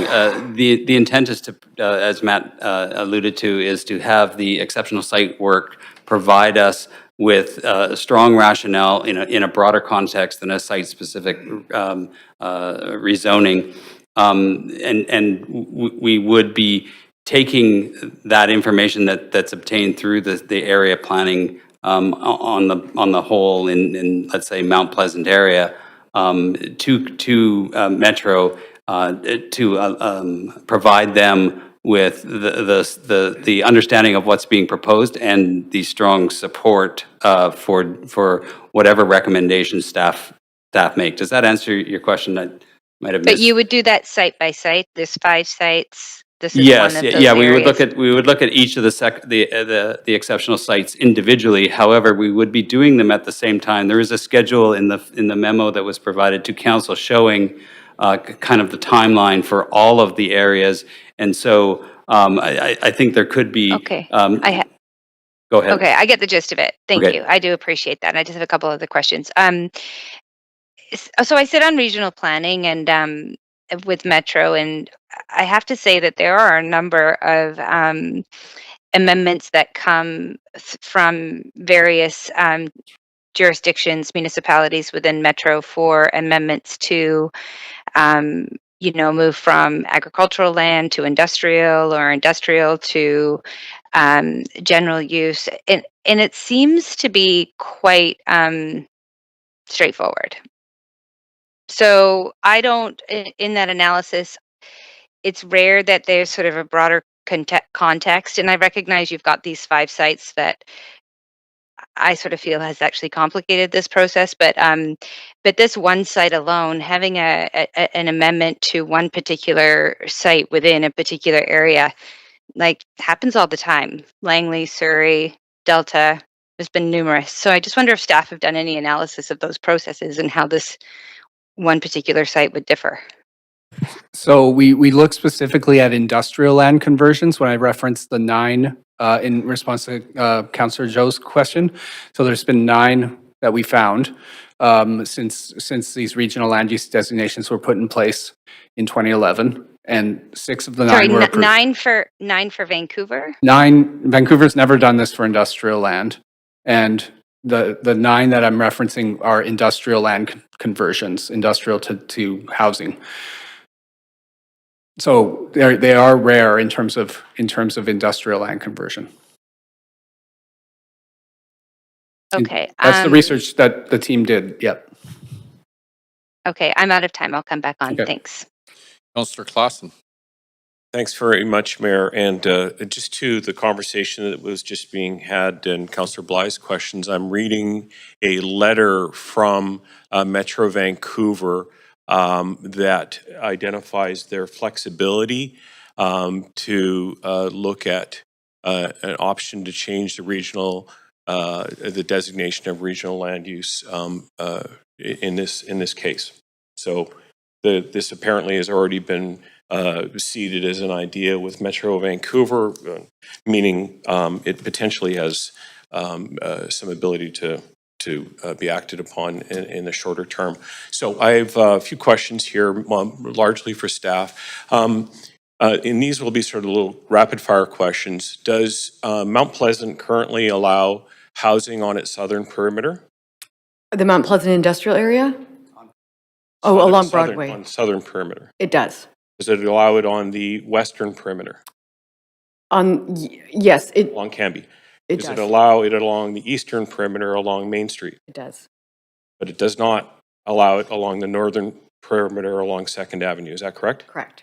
Okay, so we have essentially created a table, but not an entire box where that allows. Why would we not consider building hundreds of homes a 3-minute walk away from an underused transit station? I'll let Josh answer that. Short answer, if you don't mind, Josh, thanks. I would suggest this is exactly what we're doing through the exceptional sites review. Okay. There's no heavy goods movement in Mount Pleasant, to my knowledge. This is an area that is largely sort of shifting towards the tech economy. So the concept of industrial land is one that sort of complicates a bit of our understanding about the future of this area, does it not? Yeah, we did talk to the building code staff, right? And they identified that these moderate hazard activities, like some types of biotech laboratories, would be, moderate impact, which means they would have to be on the ground floor and in smaller units. So, you couldn't have like Abcelera filling the podium of this building. But you could have an AI company or a video game producer. Or those types of things. Yep. Sure. Okay. And the idea of stacked industrial, it seems it's still a relatively new. There's only a few sites that are using that right now. How does that contrast in the briefest way possible with office? Because we're seeing a lot of tech companies are going to be looking for 50, then 100,000. Like I'm in contact with staff here who are hearing about tech companies that want to move up here into Vancouver. How does this potentially still provide that ability to create employment in this area? Yeah, I mean, the policy for Mount Pleasant is, for rezonings to 6 FSR, of which 3 FSR can be general office and 3 can be industrial. The base zoning allows, 2/3 of the building to be office. So there's lots of opportunity in Mount Pleasant for office. Thanks very much. I realize our staff work hard and you have a lot of hot balls in the air, a lot of demands from this council. But we are in the midst of what it would be described as a structural change in our economy, tariffs, global changes, the increasing adoption of artificial intelligence. Are our planning policies not able to keep up and adapt in a situation like this one where we have a hole in the ground? Yeah, so through the Broadway Plan review, the Mount Pleasant Industrial Area Planning Review, we will be absolutely looking at the job space policies in Mount Pleasant to make sure that they're modern and can meet demand. In the meantime, we'll have a hole in the ground for that whole time period. Potentially. Potentially, yeah. Yeah, okay. Josh, you used the phrase ring fencing. I think you described it in another way later on, but ring fencing would be particularly to look at this site rather than have a spillover effect. And I've got 20 seconds. Yeah, I think what we would suggest is an action like using an exceptional clause for a site like this will create an expectation that others should fairly be able to access the same thing.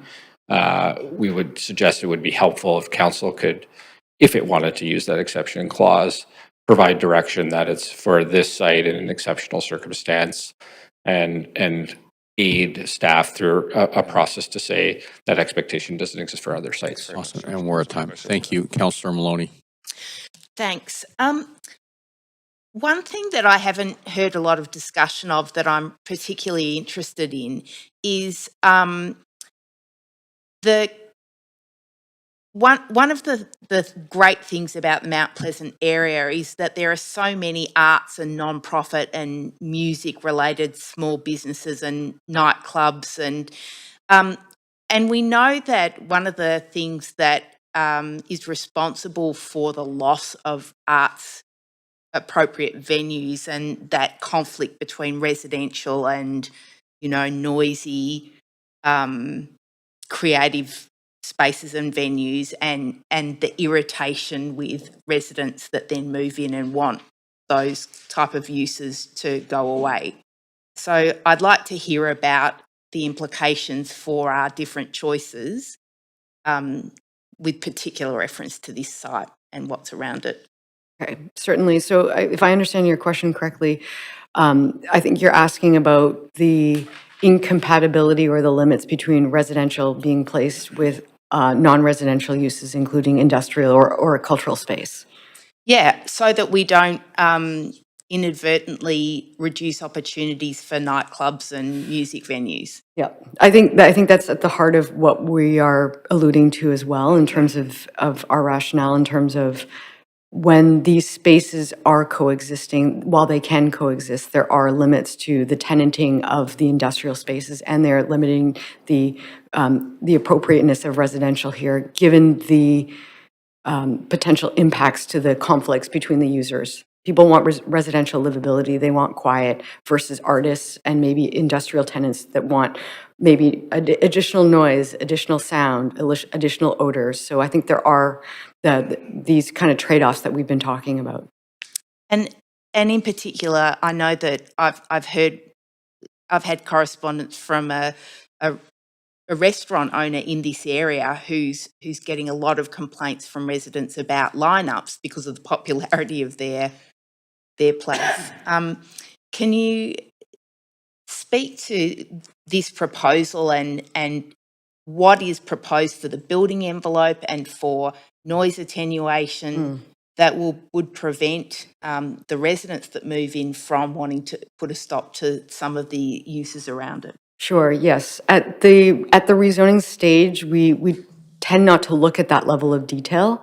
We're looking at the uses, we're looking at the layouts. we look at more of the building code and the livability impacts further down through the development, through the building permit process.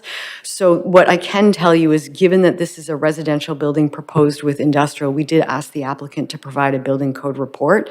And a lot of the times what we're seeing later down in the process is asking for increased mitigation measures through design. So having things like separate entrances and exits to ensure the safety of residents safely exiting through the residential portion without having going through the industrial. Mitigation strategies to prevent acoustics from penetrating from the industrial to the residential. More intense sort of fire and safety building mitigation strategies. So we didn't look at that in detail at the rezoning stage. The applicant and all applicants have to provide a really measured way of responding to our building code requirements later down in the stage. But it does possibly mean a redesign if there are places where there are incompatibilities. Yeah. So is one of the things that you'll be looking at, actually, look, I might gather my thoughts and come back on. Okay, thank you. Great. Thank you, Councillor Dominato. Thanks, Mayor. I want to just clarify a couple of things with staff. Just on there are a number of questions about timelines, and so I just want to test some assumptions here as I heard things. Is there's 3 pathways based on and so the first one being the recommendation the staff's made to refer this back, be part of the larger planning exercise, and given our planning exercises, before we might see anything with respect to that, with that planning exercise underway, what we'd be talking maybe 1.5 years, 2 years before we might see any opportunity for development or housing or anything. So just keep that in your head. I'm just and then with the type 3 amendment, going to Metro, I'm looking at the slide, I don't think it's numbered, sorry. The slide with the process, which if this were passed tonight, it would have to generate a Metro Vancouver staff report. If there was direction to see that done in February, then it would have to go to 2 committees at Metro Vancouver. That'd be a bit accelerated if they were to get it done in February and then bring it to a board meeting in March. And if it was supported at the board, then there's a 45-day regional public hearing. So I just want to clarify that it's not a city public hearing. It's a Metro Vancouver public hearing. So we've seen these and they take 45 days. So that gets us into maybe it could come back to the board in July at the earliest. But I heard maybe the end of the year. So it really depends on the writing of that report and moving it into the committee schedule. And then my third question is around the flexibility provision. If the flexibility provision was exercised by council, if there's an interest in supporting this, what would be the timeline around that for the applicant? So, because when I literally had to draw this out for myself, I'm trying to visualize sort of these timeframes and particularly in the context of housing and so on. So could you sort of walk me through, am I on track, off track, and what actually is the answer to if we use the flexibility provision, if there is an interest? I'll do my best to answer, and if I need some help, I might turn to Hope my that was colleagues clear. for support. No, I think you did a fair job summarizing it. On the path 1, which is follow the exceptional sites policy work, that would come to council in Q1 2027. That would then get referred up to Metro and follow a process there for a more consolidated, comprehensive redesignation process, at which point afterwards, then you could consider rezoning applications for that, and we can bring those, fairly quickly thereafter if they're already ready, for example. In the Type 3 amendment process, you're correct, it has to go to Metro. Metro has to review it, it has to go to the committee, it has to go to the board. There's a public hearing process. If in our kind of best case working scenario with Metro that we've engaged with them on, there is a window of opportunity to have that decision made and bring the ODP change back to this council for consideration.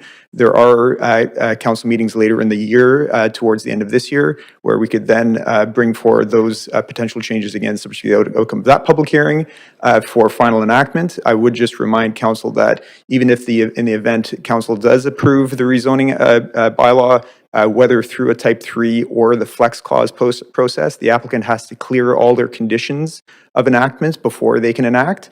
And there is a bit of a question as to how quickly they can do that. It would probably align and be generally consistent with a Type 3 process anyways. So I think there's just a general understanding that we don't know exactly how fast and how quick each of these steps can go, but we have a pretty good sense that obviously the flex clause and the type 3 process are faster and more expeditious than the exceptional sites policy response back. We're trying to give you I guess the best summary options of if you take path A, B, or C, those are the reflective outcomes on timing, depending on how you look at them. So the time I have left then, just on that flexibility provision then, what are then, again, if there's interest in supporting this on the part of council and that was directed by council, what are the touch points? Is there any further touch points with Metro? We just have to inform them according to their policy document, but is there any other touch points other than the applicant then has certain things to fulfill? I guess I'm trying to get at. Yeah, so if council were to use the flexibility clause, there is no engagement or touch point with Metro. It's basically council's made a decision. There's conditions of enactment. The applicant has to then clear those conditions. What my suggestion is that's a process in of itself as to how quickly an applicant can do that as well. And with again, the limited number of council meetings ending in July, there are questions as to whether or not they could actually get to a July enactment anyways. So I think those are incumbent upon the applicant and staff to work through those depending on the outcome of the council decision. Thank you. That was super clear. I appreciate that. Thank you. Thank you. Councillor Joe. Oh, okay. Yeah, thanks, Mayor. So I have further question regarding this flexibility clause. So how confident if we go this clause, it'll be approved by Metro Vancouver? What does that need to be approved by RGS? Yeah, Chris Robertson, Director of Citywide and Regional Planning. Just to be clear, the flexibility provision does not require Metro approval. Once City Council makes the decision, then we would issue a report to the approval report, rezoning report, whatever, to Metro to say, hey, this has happened, and we will update our RCS at a future date. I think there is still a provision or a requirement for a public hearing on the RCS ODP update that is a city piece, but not Metro. Okay, so it's not a regional public hearing, just only at the City of Vancouver. That's correct. So, okay, so if we go that way, that will further save us more time in terms of the... Yeah, I think as Templar indicated, that the timing is close under the Type 3 amendment and or the flexibility clause. But again, some of this is dependent on applicant meeting some pretty tight timelines and Metro as well. Okay, thanks. So the other question is, there are two very similar projects as this one, is a mixed residential and industrial land in City of Vancouver. So have we heard anything from the residents in terms of the livability? I might defer to Matt Burke on that. Mm-hmm. Sure. So it is our understanding that the Strata Council in the Strathcona Village did pass bylaws that limit the operations of the industrial businesses because they were, well, presumably because they were concerned about late night operations. Okay, even that's light industrial, it's not... That's right. It is quite light, yeah. Okay. All right, so I have further question for the applicant. Okay, so... Thanks, Cameron. So as what we heard from the first round of my question from staff, so we are only talking about 6 months difference in terms of recommendations and alternative recommendation B. 6 months. How significant 6 months is for this project? Well, I mean, it's a level of uncertainty for sure. It's a level of it's a question of how fast we can deliver the benefits. I question the 6 months. I mean, we've had our own conversations with Metrovan staff, Jonathan Cote and others. It's going to be a race to the finish line to try and get, if we do a type 3 rezoning RGS amendment, it would be touch and go as to whether it could get done by July. So, I mean, I think, and then you get into, let's face it, you get into a new election cycle, you get into all sorts of dynamics that we cannot control.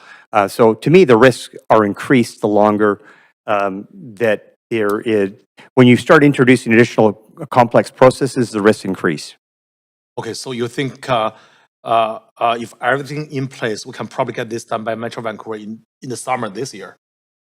Well, what I was saying, Councillor, is from my conversations with Jonathan Cote, who's the senior person there at Metrovan, if it was to be approved by council and then forthwith there was an RGS amendment, it would be touch and go to be able to get board approval this summer. But again, as noted, the other thing that was concerning to us is that before the CD1 bylaw could be enacted under that route, it would require a second public hearing, and I have no idea how long that would take. You know, and I don't know, I don't want to talk out of turn here, but in terms of enacting, if you were to use your flexibility to move forward expediently, the process of enactment on this one is not going to take a long time. It's a development permit that typically takes more time. In this case, it was basically three things. It's an engineering servicing agreement, it's a housing agreement, it's a public art contribution, a commitment on that, and it's paying the CAC, which can be done quickly. The engineering agreement often takes time, but in this case, we already have a registered engineering agreement it's already registered and it's done, it's complete. So there may be a few tweaks to it, but it's not like we're opening up a whole new process. So the enactment could actually occur quite quickly. Okay, I see. Thanks. Thanks, Mayor. That's all my question. Thank you. Councillor Clausen. Thanks very much, Mayor. The architect in his presentation pointed out the number of sort of for lease signs that have popped up in this neighborhood. I know Chris and I and a few of us did a bit of a tour of sites in the area. I'm just trying to understand the compatibility of continuing to foster this as a place for employment. I like to say I'm very bullish on Mount Pleasant. I think it really will be the heart of a modern economy and really drive that and probably Great Northern Way ultimately because of the proximity to services, amenities, and transit and housing. So my kind of question to you is, what do we need to continue to do to try and I realize this sort of includes this particular site, but the things that we need to do with Metro to adapt and modernize this RGS policy, because a lot of the communication I've received over the last, about this project from outside does not look at this as in a modern way. Yeah, through the Mount Pleasant Industrial Area review that we will be doing through 2020 into 2027, we're going to look at all of the employment policies, make sure there's maximum flexibility. One of the things we're worried about is precluding the ability to maximize employment if we have too much, if we have housing speculation. So we do want to be careful about that so we can continue to do those big 6 FSR employment buildings, but we're absolutely looking to maximize the flexibility within there. And that may involve talking to Metro about, what we consider to be modern industrial. Yeah. And I know that Josh used the expression ring fencing, but that ring fencing, it doesn't allow us to, again, to really underline and emphasize the future of this area as a hub for modern, future-focused companies that employ thousands and thousands of people.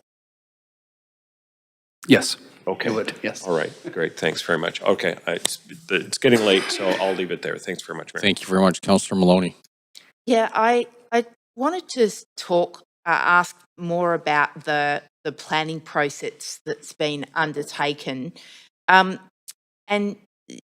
some of the correspondence has expressed a fear that this might be the first move in a longer chain of rezonings that'll push up industrial land values and critically property taxes, which are passed on to tenants, and how that can exclude some organisations and businesses that currently have this area available to them because of cost. Certainly. Chris? Yeah, price escalation is something, and I think we heard earlier today that there are a lot of leasing signs, and leasing signs can already indicate rents that aren't affordable, and sometimes the rents that aren't affordable are the result of taxes that have gone up through generally market transactions and or BC assessment looking at what an area is doing. And so that they're all tied together. And I think that is something that is really worrisome, especially when we start to also think about some of those businesses and some of the success of Mount Pleasant is kind of the ad hoc kind of nature of it as it exists now today, which includes, some low rent businesses and I think you mentioned artist studios and that sort of thing, and that does allow them to exist in some of the buildings that are there. As soon as we start to wrap in that potential about what it might be, and people start to assume that area could change in a way, in this case, let's say towards residential, that can contribute to escalating costs, in taxes, rents, et cetera. And what is it that you will do in this planning process that you're undertaking to address that? Yeah, and I think I've always maintained that clarity on policy is super important, and a resolve to kind of stick with that clarity and that policy over time. And the exercise of let's say the Mount Pleasant exceptional sites planning program would allow us to look at creative solutions. Matt talked about modernizing, working with Metro to make sure that they're comfortable with what we're proposing in terms of modernizing and are aligned with definitions. But providing that clarity around policy and boundary really helps prevent speculation. It allows things to proceed, but it also controls the what I'll just describe kind of crudely as rampant speculation about what an area might be. So it's important to be clear on policy. Thanks, that's super useful. Great. Thank you very much, Councillor Kirby-Young.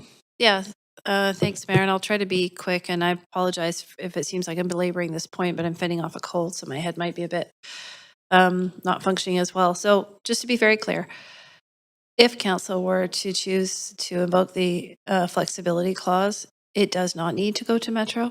That's correct. Okay. It just is our own processes, including enactment. And we can do that because it is less than a hectare? Because this individual site is less than a hectare, yes. Right. And it's whatever, 15,000-ish square feet, give or take, I think, something like that. I'll have to check. Okay. Yes. Okay. And then my other question is, can I get some clarification and a follow-up answer on my question earlier about shadowing? I wasn't very clear on the response with respects to the north side. And I'm just, when you say the north sidewalk, are you talking about in front of the building, or are you talking about across the street? I'm looking. I'm talking about West 2nd, the north sidewalk on West 2nd, so on the Olympic Village side.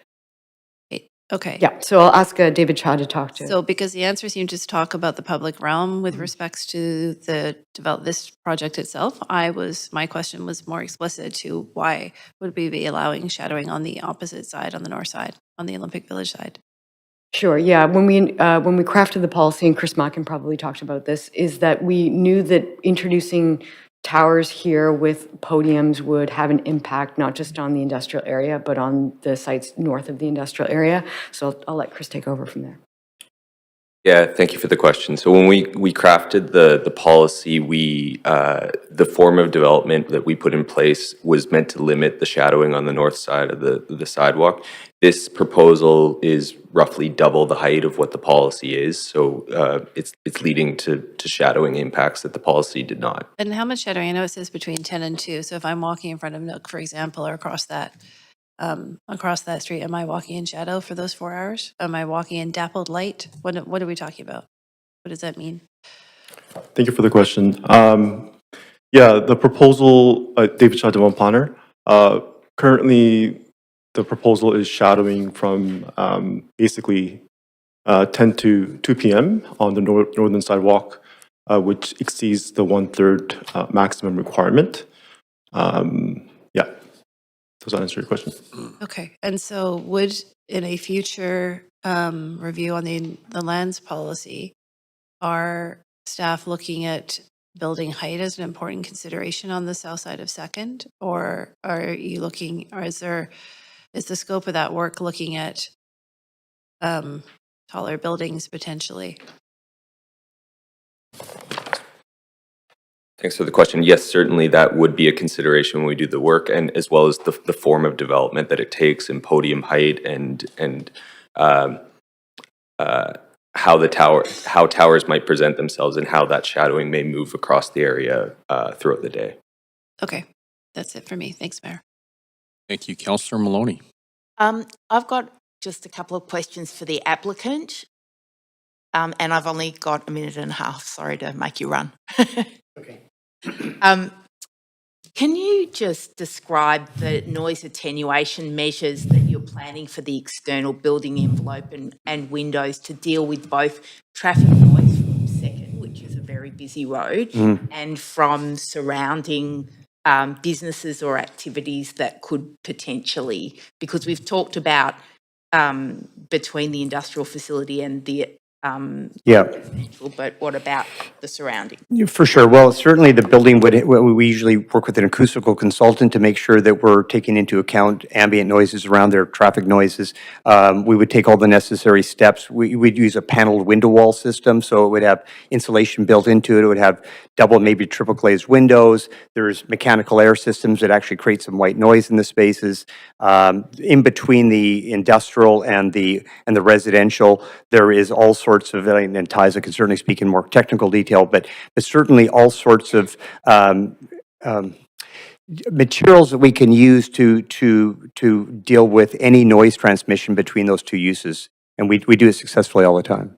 Yeah, I am concerned about that, but I'm very concerned about the external building envelope, and I'm aware that it's the execution of that in the actual building that can be the difference between it working well or not working well. And how would you? I've run out of time. I'm at 5 minutes. And Mayor Sims just about to cut me off. Sorry about that. Councillor Fry. Yeah, I've been listening intently, and a really excellent questions from my colleagues, and I think just trying to understand, and I guess at the risk of sounding indelicate, how did we get here? How is it that we are at this point where the applicant is going against the staff recommendations, and has this taken too long, and is this a compromise that staff are offering? Because I'm really trying to understand how it is that we are in this position, because it seems incredibly frustrating, I think, for the applicant and for staff, and I do worry that the larger issue, not this project so much as the potential for increasing speculation on other more industrial sites. And I'm wondering if could this have been done differently sooner? Thanks for the question, Councillor Templer, Director Rezoning. So generally, Council adopts policies to which invite and direct where we anticipate to see growth occurring. Historically and traditionally, applicants would come in generally consistent with policy. We have seen trends over time, largely due to economic viability and other opportunities or outdated policy, where applicants are applying with what they think is viable and their own planning rationale, which might not be consistent with our policies. In those cases, we still have to intake and review and process those applications. As Josh mentioned earlier, we have struggled with some of these applications that are inconsistent with those policies for a range of reasons, but with the adoption of the exceptional land sites motion that was earlier this summer, it gave us a bit of a path and direction and guidance to bring this forward to this council for consideration.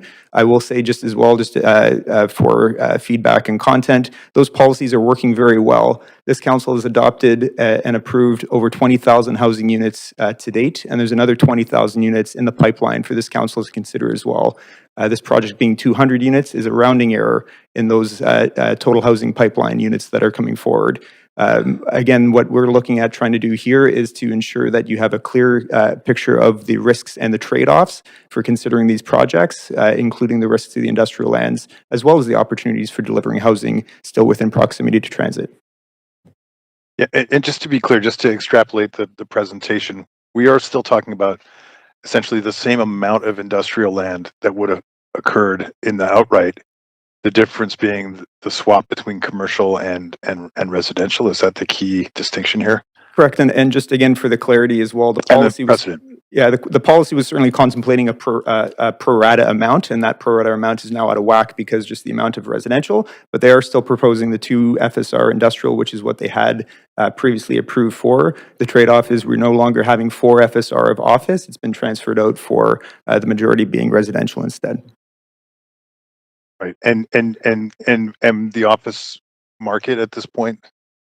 I can certainly turn to my other colleagues to speak to the office market, which is, I think, certainly challenged at the moment. But again, our policies are there for the long-term preservation and protection of our limited supply of industrial office lands. Sure. Yeah. Yeah. Okay. And that's fine. Thanks, Templar. I think that's. Maybe actually, while I have the mic, though, I might suggest we take stock of the time and maybe do we want to try and complete this item? I understand there's a number of speakers to this. Can I, Mayor, if nobody else is on the queue, can I move a motion to complete this item? You sure can. Is there a seconder? Discussion? Councillor Maloney. I think I would rather see a motion to complete the public speakers and save debate and decision for another day. So I would be prepared to move that, but I'll hear what other people have to say. Pardon? Councillor Kirby-Young. Yeah, thanks, Mayor. I actually would prefer that we conclude at 10 and that we reconvene next week. I'm obviously not feeling well. I know a couple of councillors are not feeling well. We're hanging in to ensure that we are here to do our due diligence and that we have quorum, which did not happen this afternoon. But I think it's not, knowing that people are a little down and out, I would like to vote on it. And I would also think it's important to hear the speakers. That's my 2 cents. Thank you very much. Councillor Clausen. Yeah, in this case, I concur with Councillor Kirby-Young. I'm feeling pretty threadbare right now. It's been a lot of late nights, and I've been trying to recover from my own a bug earlier this month. So I could really use just calling it a night at 10 o'clock and coming back next week and completing this item. Thanks. Thank you very much. Councillor Meisner. Just echoing that, as you all know, I'm not feeling great either, and we have 105 minutes of speakers. If we were to hear everybody tonight, that's about 2 hours, so that would take us to midnight. I don't think that's fair for us who are not feeling well, and I apologize to the speakers if they're there in person. It's just, I think it's just too late, so I support ending at 10. Great. Okay, so why don't we put that to a vote? Does it have to be a registered vote, or? Yeah, okay. Sorry, I'm not sure what we're voting on. Are we voting on? To extend past 10 o'clock to listen to all the speakers. Okay. To complete. That was the first motion. Okay, sorry. Right. To complete the motion, so, great. And that fails. Councillor Bly? Okay. That fails with Mayor Sim, Councillors Kirby-Young, Dominato, Montague, Clausen, Meisner, Joe, and Maloney in opposition.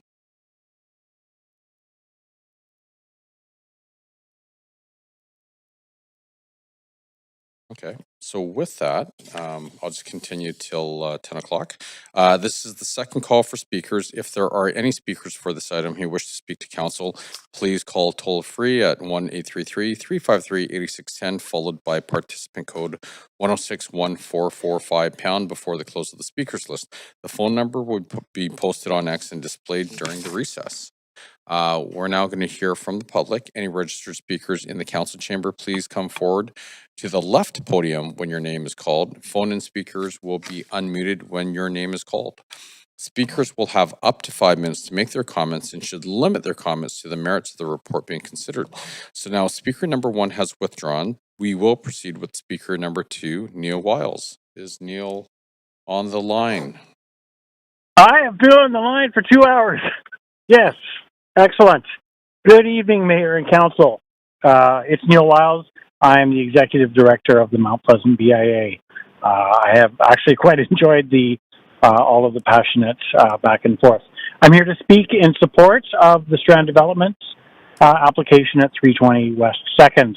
I'm actually encouraged by the multi-purpose plan of this building, and it hits on two needs of Vancouver right now: new places for people to live and new places for people to work. I'm torn around what's happening in this area between Main and Cambie, 2nd and Broadway. I find it's a sea of for lease and for sale signs. There are so many vacancies that parts of this area appear dead. And yet I couldn't help but notice that staff report from this past December calling it the most successful industrial area in the city. I think there's a little disconnect here, so much so that I feel someone needs to physically walk around and check the area just to refresh this perception. I also do recognize the precarious position wherein if we give up employment industrial lands to residential pressures. Having listened to all of the presentations, I recognize that we are maintaining that industrial part, possibly losing some of the office, and I've heard some comments that the office is a little challenged right now, so that is not a big concern, but we are looking for the future. We might not get the industrial back if we let it go. I do recognize that. Having multi-use buildings ticks a couple of boxes here while supplying jobs. I've spoken about this area before in the chamber and the slow pace in which things are happening here. It's my perception that we're holding out for a return of industrial uses that have just moved on. The surrounding area has changed so much that many of the industries that were here have moved on. We need to ask ourselves why. There's a myriad of reasons why some of these businesses have left, and I wanted to stress they've left. A couple that leap to mind are the Nelson's Alsco Linen folks. I think they were there for 100 years and are now operating out of Surrey. The A&B Party folks, they're operating out of the industrial buildings off of Clerk and Venables. Is it too expensive to operate here? Is it too difficult to move about the city from these locations? Access for staff? For whatever reason, they're not coming back. I actually just noticed that Terra Breads has closed the storefront in the area and just have the commissary. Is this because there's not enough people working in the area to support that part of the business? With that in mind, we need to look at what types of businesses and industry we want to attract to the area and how we want to see it develop. And we need to make some changes to the classifications if needed. And this should not be a multi-year process. We're in a competitive market and we're dragging our heels on this, and it's not going to be in our favor when companies are searching for a new home. I am encouraged by the potential of some new hotels in the area. From the point of the Mount Pleasant BIA, it just brings more customers. I have been reminded that they will not be the high-paying jobs that we might find in tech or biomed or other jobs that might come to the area, but there is a spin-off effect bringing businesses and visitors to the area and injecting dollars into the local economy. I do not envy your choice here. There's a lot of needs to balance jobs, homes, places for artistic expression, and how this choice affects each one that follows. I would say don't let good be the enemy of perfect. That's it. That's all I've got. Thank you very much. It has been a very entertaining evening. Oh, thank you very much, Neil. And just looking at the time, we will not be able to get through another speaker. So at this point, this meeting is recessed until Tuesday, January the 27th, 2026 at 6 p.m. here in Council Chamber and electronically to continue with item number 4. Item number 4, right? Okay, thank you. I will remind Council that it is incredibly important that you do not engage in any discussion or correspondence in regard to the remaining application. Thank you.